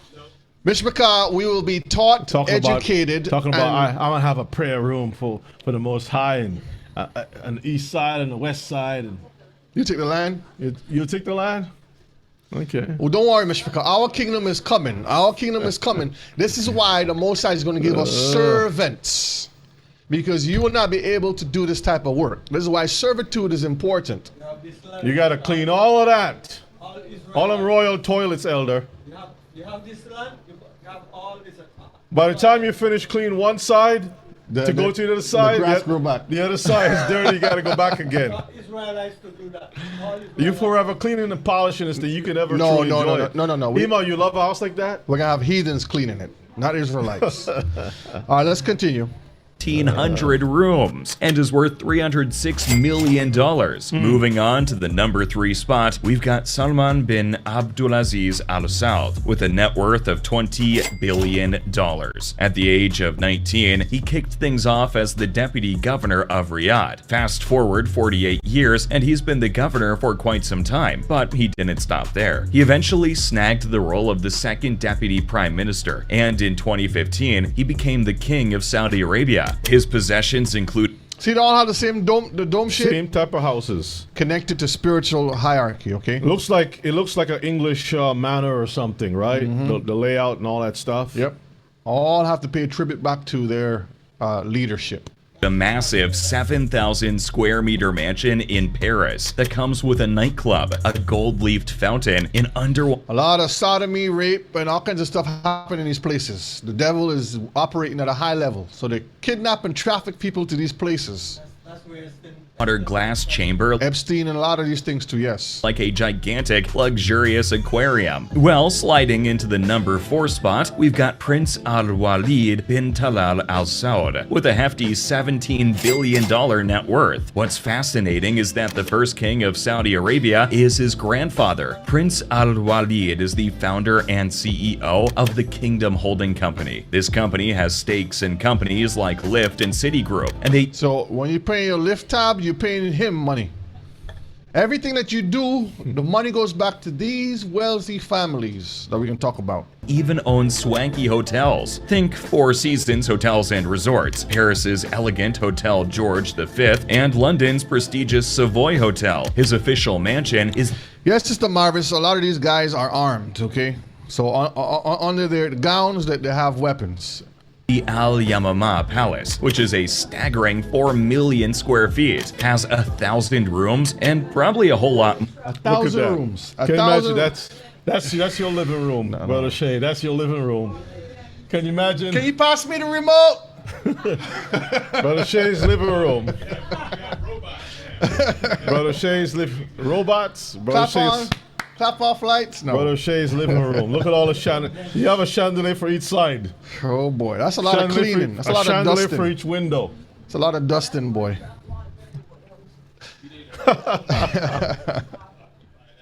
More. At the 5th spot, we've got Hans Adam II with a net worth of $7 billion. He's the 15th reigning prince of the House of Liechtenstein and has been at the helm since 1989. He can actually veto laws, handpick ministers and judges. See? Soft power. You don't have a military. Behind the scenes, money talks, okay? And even give the boot to cabinet members. But the riches don't stop there. The Liechtenstein family also happens to own LGT Group, which happens to be the world's largest private bank. Now, who has an account in this bank? In the chat. Banking company. It just goes to show that being a royal brings you not just a life of royalty and luxury. And this is just a small video, Mr. There's hundreds of videos that give you more in depth, but I just wanted to show you a little taste of that to see where we are on the totem pole, as they would say. Totem pole, huh? Okay. Royal families. To understand the wizard behind the curtain, do you understand what I'm saying? This is the Wizard of Oz speech. There's a little guy behind the curtain. His name is Lucifer. And he's been puppeteering the world on a grand scale. So one must understand that these families operate in the shadows under the influence of these demons. Let's look at Psalms 58 and verse 3. Psalms 58 and verse 3. We're almost, we should be finished shortly. That's why I had to do it in part two. As you're getting older and you need a lot of servants to take care of all of that real estate, vacuuming that place, you need a little vehicle to drive. By the time you start to vacuum, you don't want one of those street cleaners. Uh-huh. You're gonna have to have one of those drive up and down that hall to keep that thing clean. I know a lot of our sisters will love that, right? Don't you, Merle? He has a mansion that size. Oh boy. Yes. People of England. We're gonna talk about some of them just now. We'll talk about some just now. I just showed you a little video on that. There's more. All right, Psalms 58 and verse 3. The wicked are estranged from the womb. They are not connected to the Most High from the womb. They go astray as soon as they be born, speaking lies. The demons enter them and control them. Remember, I showed you the class when they have no choice. Remember that, okay? Mm-hmm. And let's look at Jubilees. Book of Jubilees, chapter 15. I read this before, but we're just going to read it again. Verse 31, Jubilees 15 and 31. And he sanctified it and gathered it from amongst all the children of men. For there are many nations and many peoples, and all are his. And over all have he placed spirits in authority to lead them astray from him. So he placed the spirits over these other nations. When you continue to read the next verse, he talks about Israel as his peculiar people, who him alone, Yeshua alone, will be the one in charge over us. So these royal families, Mishpachah, are controlled by these demonic forces. Oldest monarch, absolute monarchs, wealthiest families. Let's look at the wealthiest family here. Read that one for me right here. The Al Nahyan dynasty of the United Arab Emirates is often cited as the richest, with an estimated fortune of $305 billion. $305 billion. And read the next one about the Commonwealth realms. King Charles III is the monarch of the United Kingdom and 14 other Commonwealth realms, including Canada, Australia, Jamaica, and New Zealand. So King Charlie controls all of that. But wait a minute, I thought Jamaica, they're independent. According to them, they were independent. They think they're independent. We run things now run we. Money, follow the money. The money, whoever face on the money is who runs, okay? So until you see Bob Marley face on the money or something like that. Bob. Yeah. Even Bob himself was questionable. Bob Charlie. I know, I'm just saying. Yeah, that was a pacifier. Yeah. And you see the absolute monarchs here. Let's move on. The House of Saudi. Let's see how rich this is the richest family in the world here. Go ahead. Saud. Read that for the me. ruling royal family of Saudi Arabia is widely considered the richest royal family in the world, with an estimated net worth of over $1.4 trillion. Trillion with a T. The T is so tight that you can't fit anything into that.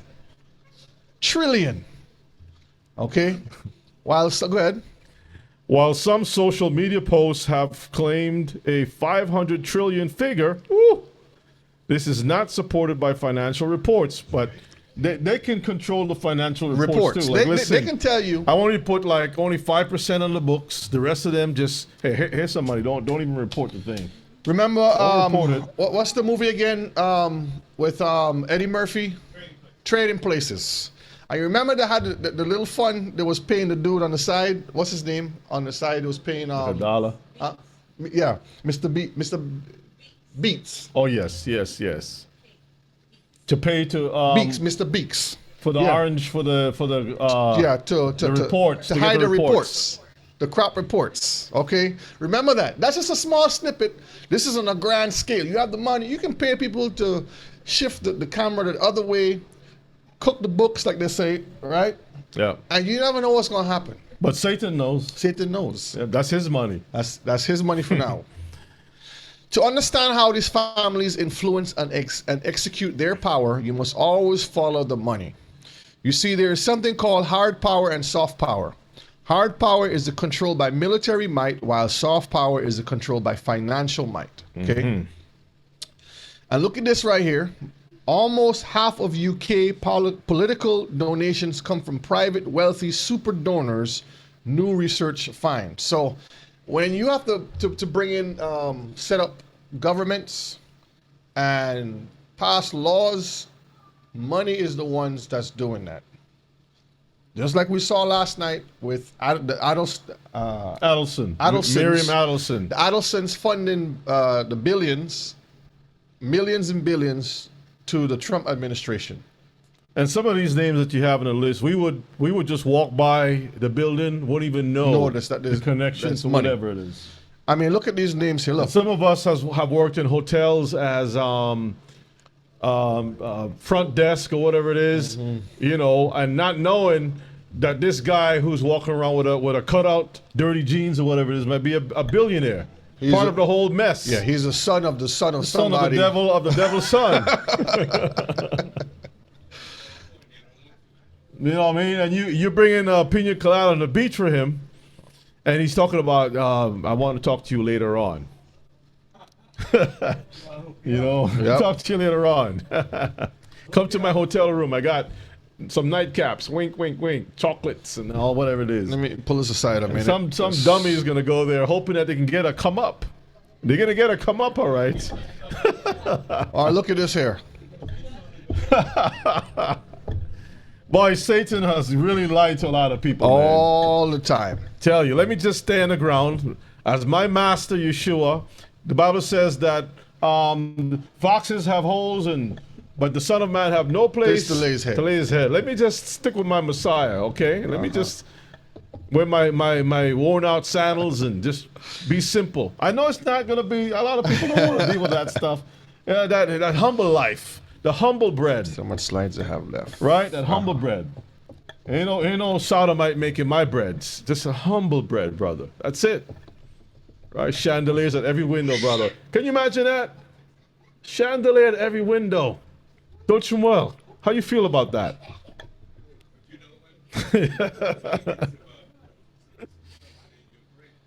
What's that, brother? Something in the bread, some extra stuffs? Now, Mishpaka, do y'all want to go to one more, or you want to end it here? Let's continue. Let's continue on. Everybody said one more. Okay. Fresh. Everybody said want to do one more. One more. Just one more. Oh yeah, you could do one more. Okay, we'll do one more, and then then I'll come back next time. Okay, because it's so much, man. It's just amazing. 6 parts. All right, so we look at the Freemasonry, the royal family. You can see how these Jubus slash woodwoosers with all their military shambles on. You go to Michael's and you buy all those medals and pin them on your jacket. Stand in front of the camera and make yourself look royal and all kinds of stuff. See these guys with the little aprons and stuff. Yeah. The dukes and all this other stuff. We're not going to go through this one today, but I'll touch on that later. But let's continue to go to the next one, and then we'll say shalom. So let's go to the next one here. Wow. So much, Mr. Prakash, so much. All right, so we're going to talk on the secret society now, and after that, then we'll say shalom, okay? All right, a secret is information kept hidden. That's what a secret's supposed to be, right? Shh. Nobody's supposed to know about it. Mm-hmm. Unknown or confidential, often involving mysteries, trade secrets, and personal matters. Mm-hmm. Trade secrets like 11 spices. 11 herbs and spices. It implies concealment from others to maintain privacy or exclusivity to as seen in personal secret knowledge or specialized restricted information. So the brother over here is saying, keep your lips zipped. Mm-hmm. Loose lips sink ships. That's what they say, right? Mm-hmm. All right. Secret societies have existed among all peoples, savage and civilized. I think they're the savage ones. Mm-hmm. We're the civilized ones. Since the beginning of recorded history, It is beyond question that the secret societies of all ages have exercised a considerable degree of political influence. That's the whole point. The whole point behind of this is to gain the upper hand. That's the whole point of a secret society, is to gain the upper hand. If I know something that you don't know, I have power over you. That's what they push. And a lot of their information comes from the occult world. We're going to see how that ties back to the devil, down to the religious sects, because they all have to go through one channel to get their power. Okay? All right, secret society. Psalm 64 and verses 2. Hide me from the secret counsel of the wicked. That's what we have to pray for every day, because these people are evil. So David is saying, hide me, O Lord, from the secret counsel of the wicked. Go ahead. From the insurrection of the workers of iniquity. Verse 5. They encourage themselves in an evil matter. Always in evil matters. They commune of laying snares privately. That's what they do, to set traps. How can I overcome you and you and you and take what you have? You remember Rebbe was talking about, and we're going to see some of it here. It's a network of different groups, all commissioned for the same reason, to see who can get on top to serve the devil's purpose. Remember in the same movie we talked about trading places, it was $1 they was making a bet for, just for the fun of it. That's what Satan does. For the fun of it, I'm going to put your name on his plaque. So all y'all go out there. That's why when you see some of these celebrity competitions, and they're doing it in the name of charity, to see who can win to donate that $1 million, whatever it is, to this charity of their choice. It's the same concept on a big scale. They do it on a small scale, but it's on a big scale. Okay? Continue. Laying snares privately. They commune of laying snares privately. They say, who shall see them? Who's going to know? Who's going to find out? So the owl mishpachah is tied to the occult because they say the owl can see things in the dark that we can't see. Yep. And this is why when you see a lot of people who practice the dark arts, they always have a bird like this around somewhere. The great owl for the Bohemian Grove. And, you go to any government building, you're going to see an owl somewhere on the property. I guarantee. Go look and see. Even on the money, there was a little tiny owl. I think on the dollar bill. There is a tiny owl on the dollar bill. You can look it up. And yes, Sister Marvis, even with Drake, he's tied to these societies likewise. He's playing a little part. He has the ties to the Jubus on when you look down the family line, it's tied back into that. Okay, we'll talk about him on entertainment side next time. It's crazy stuff.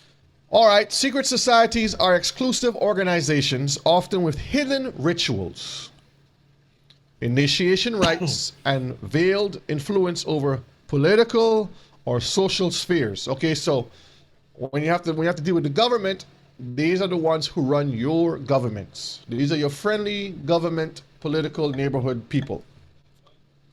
Prominent examples include the influential Freemasons, like we all know about, right? The Goat Riders, the elite Skull and Bones. Some of your presidents are in this stuff. That's right. Secretive Illuminati, which are the light bearers, all right, and the influential Bilderberg groups, the money hungry groups, that they all have a part to play in this game of chess.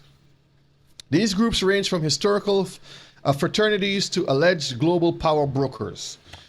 To look at this clock over here, you can see that the top of the clock looks like the satanic angel wings. You know, the top part of the wings?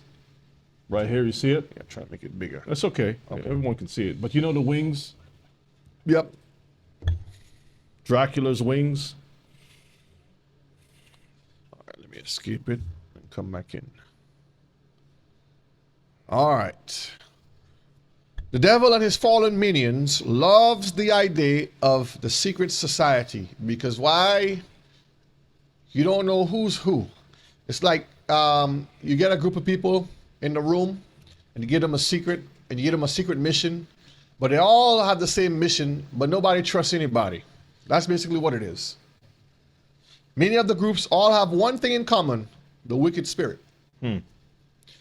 While it is impossible to give an exact number, dozens of prominent historical and modern secret societies are explicitly or reputably connected to the occult. So they all tie back to the devil. All right?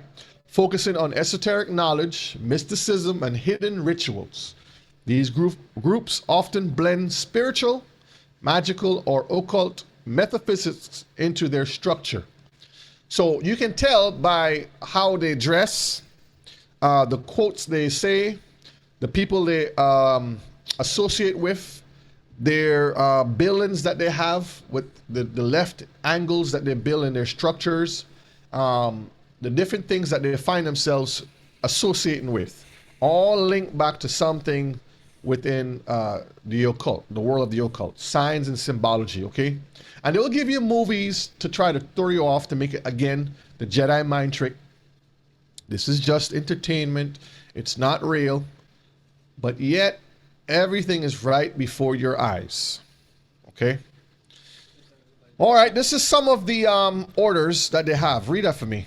Ordo Templi Orientis, an organization dedicated to high magic and sexual occultism. The Hermetic Order of the Golden Dawn, a 19th century society dedicated to occult metaphysics, tarot, and magic. The Rosicrucians, a mystical esoteric group claiming hidden wisdom dating back to ancient Egypt. The Bavarian Illuminati. Though often political, they are heavily associated with esoteric occultism and conspiracy theories. And you got the Knights Templar, frequently associated with mystical esoteric knowledge during the Crusades. The Hellfire Club, an 18th century society often associated with occult rituals. Skull and Bones, a Yale society frequently linked to theorists to occult practices or elite occultism. They all got the same thing, right? Magic, occultism, they're all basically the same thing. So it's like the Army, the Navy, the Air Force.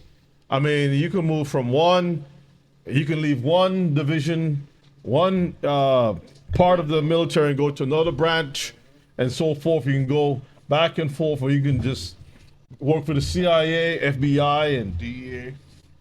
Yep. So it's the same nonsense. All in a bag of potato chips. Modern day bike clubs. Shalom, Brother Pincus. Yep. Bikers Club. Yeah. All right, let's pull it to the side. Let's look at a little video here. And a lot of the stuff you find in the movies too. Yes, they put it in the movies just to make you think that it's not real. That's what the movies is for, entertainment. We're going to see that side of Hollywood later on, okay? All right, fair use. There's a short clip here on this one. So I think, the question is, what's the most powerful or important secret society? Probably the one you don't know about. One that doesn't advertise its existence. The one which is never known anywhere under its real name. You hear what he says. You wouldn't know what the real thing is. So a lot of the ones that we are familiar with are at the lower levels, and then you go up to the higher levels where you don't hear anything about it. Okay, it's a really, I didn't know that was true. You've got things like the Bohemian Club. You've got the Bilderbergers, which is another sort of, formed in the 1950s. It's all very much sort of Western Europe, Anglo-European. I mean, all very closely sort of connected to NATO. See, Doris Muelli was asking about the European side of it now. This is where we're going to start going to see now, okay?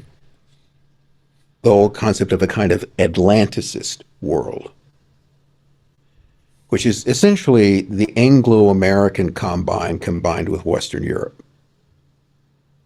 But you got a bunch of these things. I mean, the Council on Foreign Relations is very similar to that, and the Bilderbergers, and there's an overlap with the Bohemian Club, and then you've got the Pinay Circle, or Le Cercle, which is more French. Military, but also linked to the so-called secret Gladio, the idea of the Soviet He went over it real quick. So that French army thing is linked to the IDF. Remember Candace Owens was talking about that this recently. Yeah. If you watch her video, she's talking about the same things. Yep. Mr. Card, this thing goes so deep. You're like, man, you can't make this stuff up. So just listen to what he's saying. Let me go back a little bit. He ran over it real quick.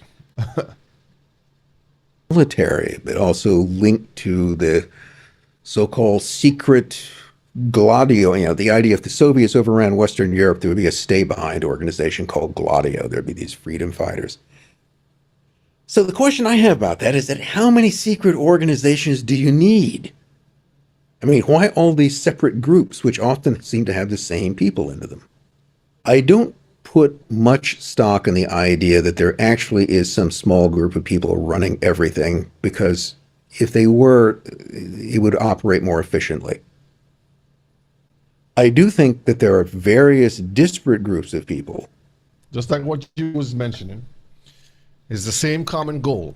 The devil gave all of these families a common goal. And they're trying to accomplish that goal. Who can build the image of the beast first? But they all have to come under one agreement. And one of the key markers, I'm going to say this today, is the money. When the money disappears and you have a one world currency, you know you're right there to accept this mark of the beast coming. They already mentioned the digital ID recently. We're going to talk about that later. You'll see how this all falls into place, okay? Who think that they're running things, or try to. And that's what concerns me more than anything else. Okay, that's that video. We're almost finished with this section, Mishpachad, and we're going to call it Shalom, okay? All right. From the top down, with church and state, to royal families, into the military, and throughout the universities, we can see many doors leading to and coming from secret societies. So they all have to go through this revolving door to get to where they have to go to. No matter what part of the world you are from, there are many in high and low levels of society that perform in secrecy and deceit. Okay, let's look at this other video here. Number 8. The police have their fraternity. The Yep. doctors got their fraternity. Everybody have- Librarians got their fraternity. Teachers club, boys club, girls club. All the clubs. All types of stuff. They start you off young. You want to round you want to round up your sale to so and so to support so and so? Nope. Give me my money. It's 2 cents. I'll take my 2 cents. Daycares, yep. It's all kinds of clubs. For a long time, I've been hearing about secret societies. Some people claim they are harmful organizations, and others say they are useful to society. I think their story is important and could be affecting our lives. See, let me go back real quick. You see the same building here again? See the same dome shape? Same thing. Every rich person, family, they'll have something similar to that, okay? The structure, the demons have a place to go to. They know a marker to go to. There have always been secret societies to retain knowledge. In the Arab world, was completely fascinated by the idea of secret societies, Western secret societies. There are all sorts of secret societies. There are political ones, there are criminal ones, and indeed there are occult ones. The facts are there. It's just that we each sometimes interpret them differently. What are these secret societies? Do they really exist? And what is their purpose? When I started the journey to search for answers, I got lost. Lost between many secret societies. That's you. That was you. You got lost. I was getting lost. You started swimming like this. Going back up to the surface. Yeah. I had to look around for my rope. Oh, here's my rope. And pull myself back. Societies. Each one has its own rules and objectives. The Freemasons, the Illuminati, the Rosicrucians, Skull and Bones, and many others we hear of, and maybe others we don't. So I decided I should start by talking to someone who did a lot of research on this topic, I reached David Icke. Maybe he can show me the way. And what's funny is a lot of these guys are tied into the same thing. Same thing. So what they're gonna do is, you want to talk about what we do? Just give them a little something and let them go. Oh yeah, we shake hands this way and that's it. So they'll give you little snippets here and there. But when you dig and you look, Mr. Picard, you see how they're all connected. They all tell you a little piece of the story. Hi, David. You have investigated secret societies for a long time. Can you please tell me more about the origins of secret societies? There have always been secret societies, well, as far back as we can ascertain, because there's always been groups of people that wanted to retain secrets to hoard knowledge. If I have a certain... This is why the Most High said, when it comes to the word, freely do what? You receive, freely give. Freely give. There's no secret about this here. He said I spoke openly. Openly. The only secret he says is the things heavenly with the Father, that later on we will figure it out when we get to that point. But everything that pertains to us, it's open. But this is where the devil operates in secrecy, okay? highly important level of knowledge and you don't, I am in a position of power over you. So the objective of secret societies is actually to keep essential knowledge hidden from the public. We live in a world that actually is made up of two worlds. One is the world that the population live in, and that is limited in terms of the knowledge that it has. This knowledge is kept from the population by not allowing it into the public arena. And this other world is made up of a global network of secret societies. And when I talk about the internet next time, you're going to see how this net that we use, the World Wide Web, how it all ties into the devil's network, okay? It's amazing. In which this knowledge is passed on through the generations of carefully chosen initiates at the core of the core, overwhelmingly coming from a network of interbreeding families. So being a member of a secret society, for instance, like the Freemasons, you would have access to knowledge that nobody else has? These secret societies are fiercely compartmentalized. You look at just the Freemasons as an example, the bottom 3 levels of degree, the so-called blue degrees, and there's 33 levels. And you only progress to the next level, which is what? The next level of knowledge, if that level got that decides... British nose. See that British nose? The walk. It's kind of stuck up like that. Where you can see the you are hairs. worthy of it, or you're the kind of person that should have it. You have, say, the Freemasons. You have the Jesuit order. You have the Knights Templar. And they appear, of course, compartmentalized in their individual pyramids. But there's a level above them. And at that level, which it doesn't officially exist, that's where the real game is going on. Now imagine if the Messiah told us that we had to do all this stuff. Ooh. If you said that, most of the people would have already been in it anyway. Right? You got to blindfold yourself and do a handshake. Come on, brother, you would have put on your blindfold before you come into class to listen.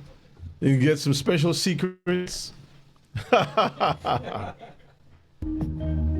What is written about the Templars is that they were formed in the Middle Ages. They were warriors. They say they invented banking as we know it. Money is always associated with it. If you want to know who's who, just follow the money, Mishpachah. And they amassed incredible fortunes, and they offered loans to kings and nations as a way to control them. You hear that? They offered the money to control the leaders. So the secret societies, when they say that they're the ones behind the scenes influence, it's by the money. Then it is said they became builders and pirates and grew more popular and powerful until they were outlawed by the King of France and their leaders were burnt at the stake. But many say they continued in secret and became more occult.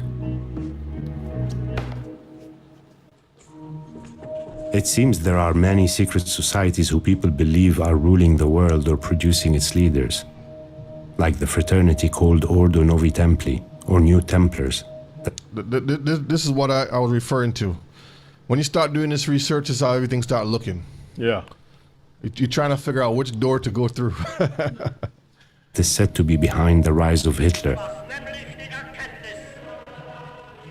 The fraternity... You see how Hitler names keep coming up? Mm-hmm. Didn't we see his name with the religious side? Mm-hmm. Now we see with the secret society side? And this symbol right here is a symbol of the vaginal area of a woman. Yep. It's called a matrix.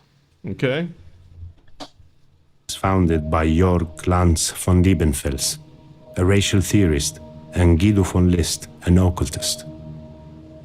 Lynn Picknett is a writer and researcher whose work on secret societies is very useful. I think she could help answer a few questions. Hi, Lynn. You did an extensive research on the Templars. Yeah, we did the research, yes. So, we don't even know if it's a man or a woman. We don't know. what can you tell me about secret societies and their relation to power? There are all sorts of secret societies. There are political ones, there are criminal ones, and indeed there are occult ones. I always say that the paranormal is things that happen, and the occult is things you choose to do. You know, so like join a society.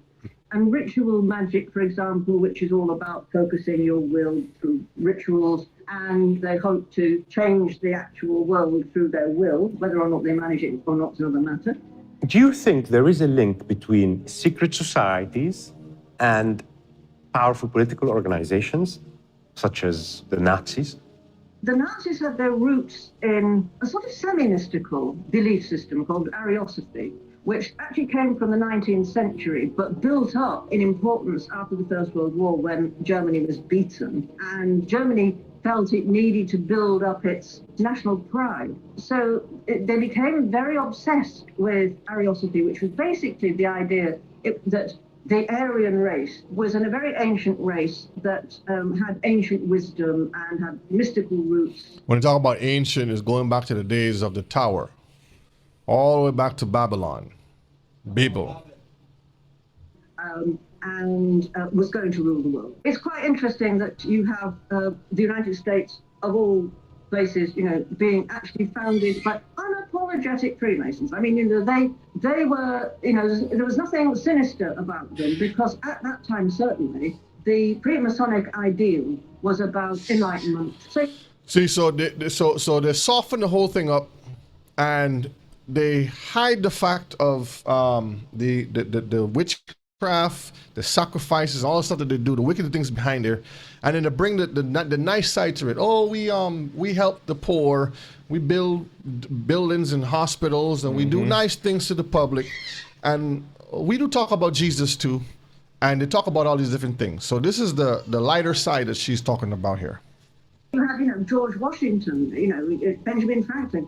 A huge number of the founding fathers were in fact Freemasons. They believed there is magic in symbols, no? Washington, D.C. was indeed laid out according to Masonic symbolism. Have you all seen that before? Mm-hmm. When you look at it, compass in a square. It is laid out. There's more stuff to it. But that's another class that you can look at. Okay. Symbolism to stamp the new center, the new capital, with the Masonic. And this is the heart of war. Mm-hmm. The Department of War now, that he changed it to, from defense to war. And this is the middle of the pentagram. This is a pentagon. Yep. This is the middle of a pentagram, okay? Mm-hmm. The five-pointed star. Presence, if you like. And perhaps some of them did believe it did, you know, protect. And that's the phallic symbol, Egyptian obelisk. Uh-huh. Everything has a reason and a purpose, okay? The demons follow the power. The people follow the power of these fallen angels to get their enlightenment. In some way. We may hear negatively of the Freemasons and consider it an accusation, but we all admire some of their figures. And real quick, we're going to talk about this part here later. Right here, Mozart, in the music side of it. That's a lot of demonic music. A lot of people don't know that. You sit down and you waltz, and all the spirits just come right in. Come right to you. Because we grew up thinking these things are normal, not knowing what power these people was messing with, okay? You gotta be very careful. Hear negatively of the Freemasons and consider it an accusation, but we all admire some of their figures for their contribution to humanity. This can be surprising, especially when these figures are Arabs. This is something worth exploring. I will talk to Ihab Girmazi, an MIT researcher and Harvard PhD candidate. He can tell us about secret societies in the Arab world. So how the Muslims now are linked to this side now. So it connects. It connects. The same chart. Because the Muslims wear something called a fez on their head. That's that red cap. Mm-hmm. The fez. That's from the Muslim world. Yep. Remember Farrakhan met with the Muslims and all that stuff? I mean, what's the black call again? The Kaaba stone. Maroon. Kaaba stone, the black stone. No, I'm talking about the maroons.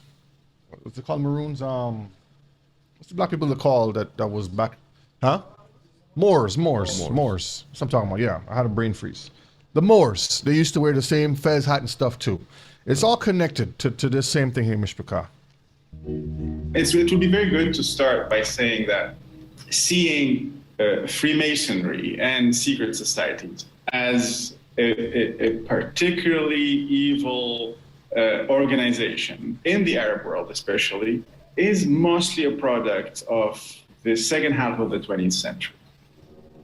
But if we look at the 19th century and the beginning of the 20th century, we would see that the elites in the Arab world was completely fat. Yep, this is from a Arab Islamic temple here. You can see the Arabic on the top. Mm-hmm. Fascinated actually by the idea of secret societies, Western secret societies, and Western Freemasonic lodges. The first reason was that the Freemasonry is an elitist group that is interested in hiring and adopting as brothers those who are proved that they are influential in their societies.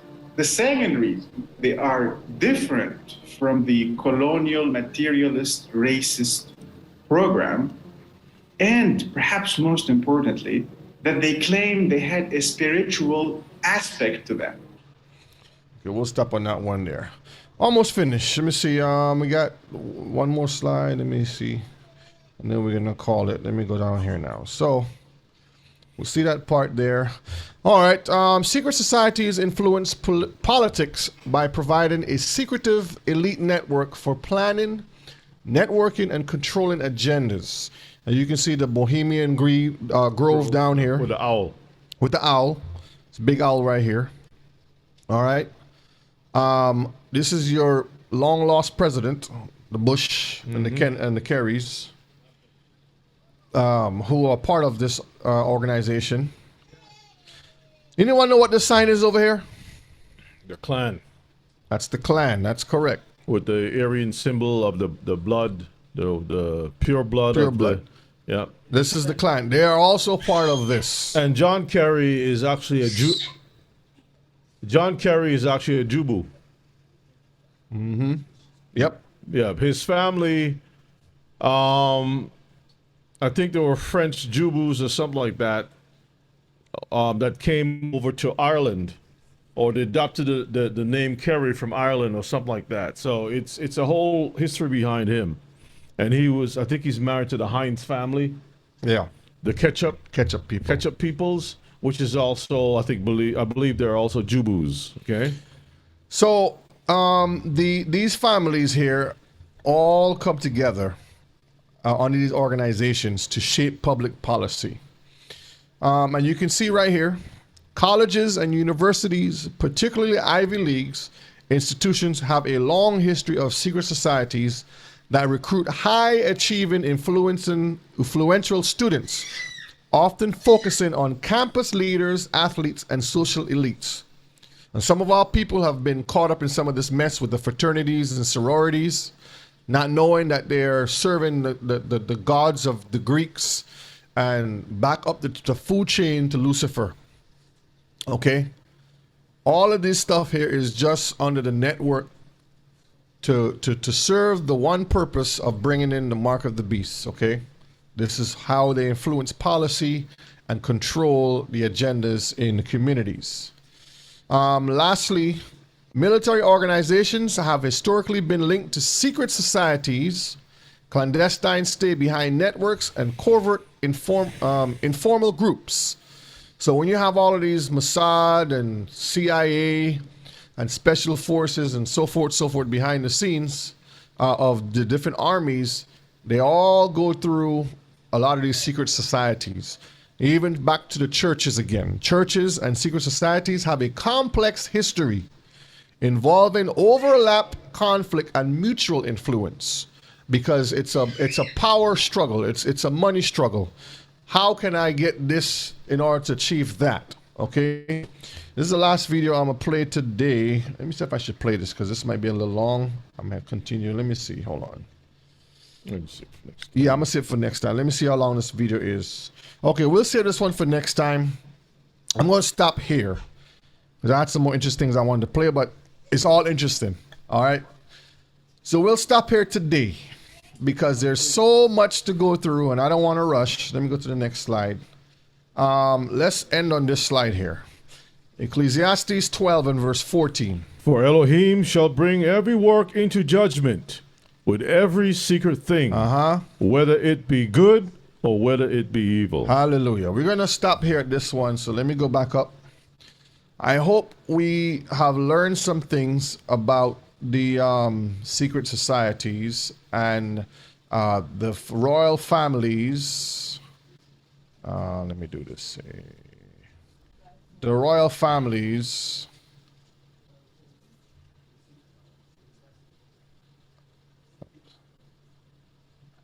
Let me go here. Thumbnails. Okay. Let's come out of here a minute. Yeah, the royal families, and going back all the way to how these fallen angels all came about from the beginning, being kicked out of heaven.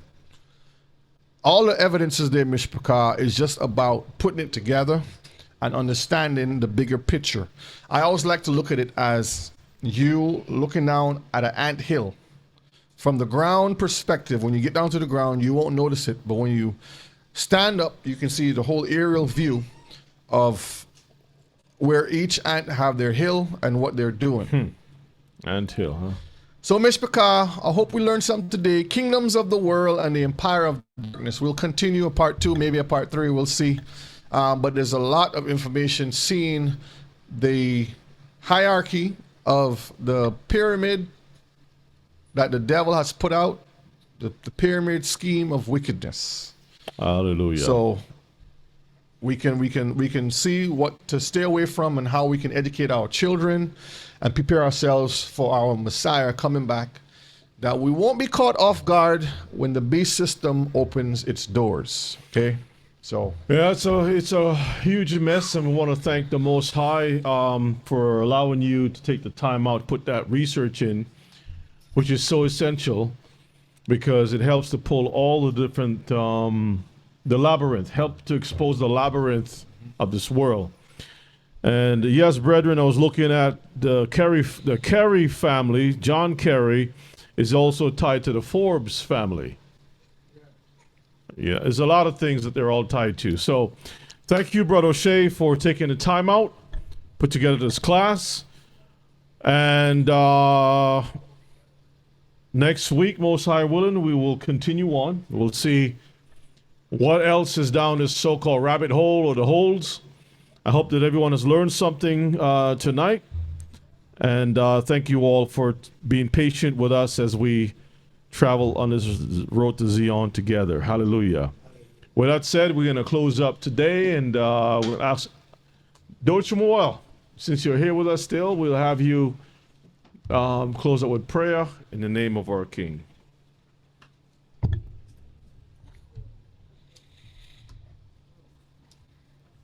Hallelujah.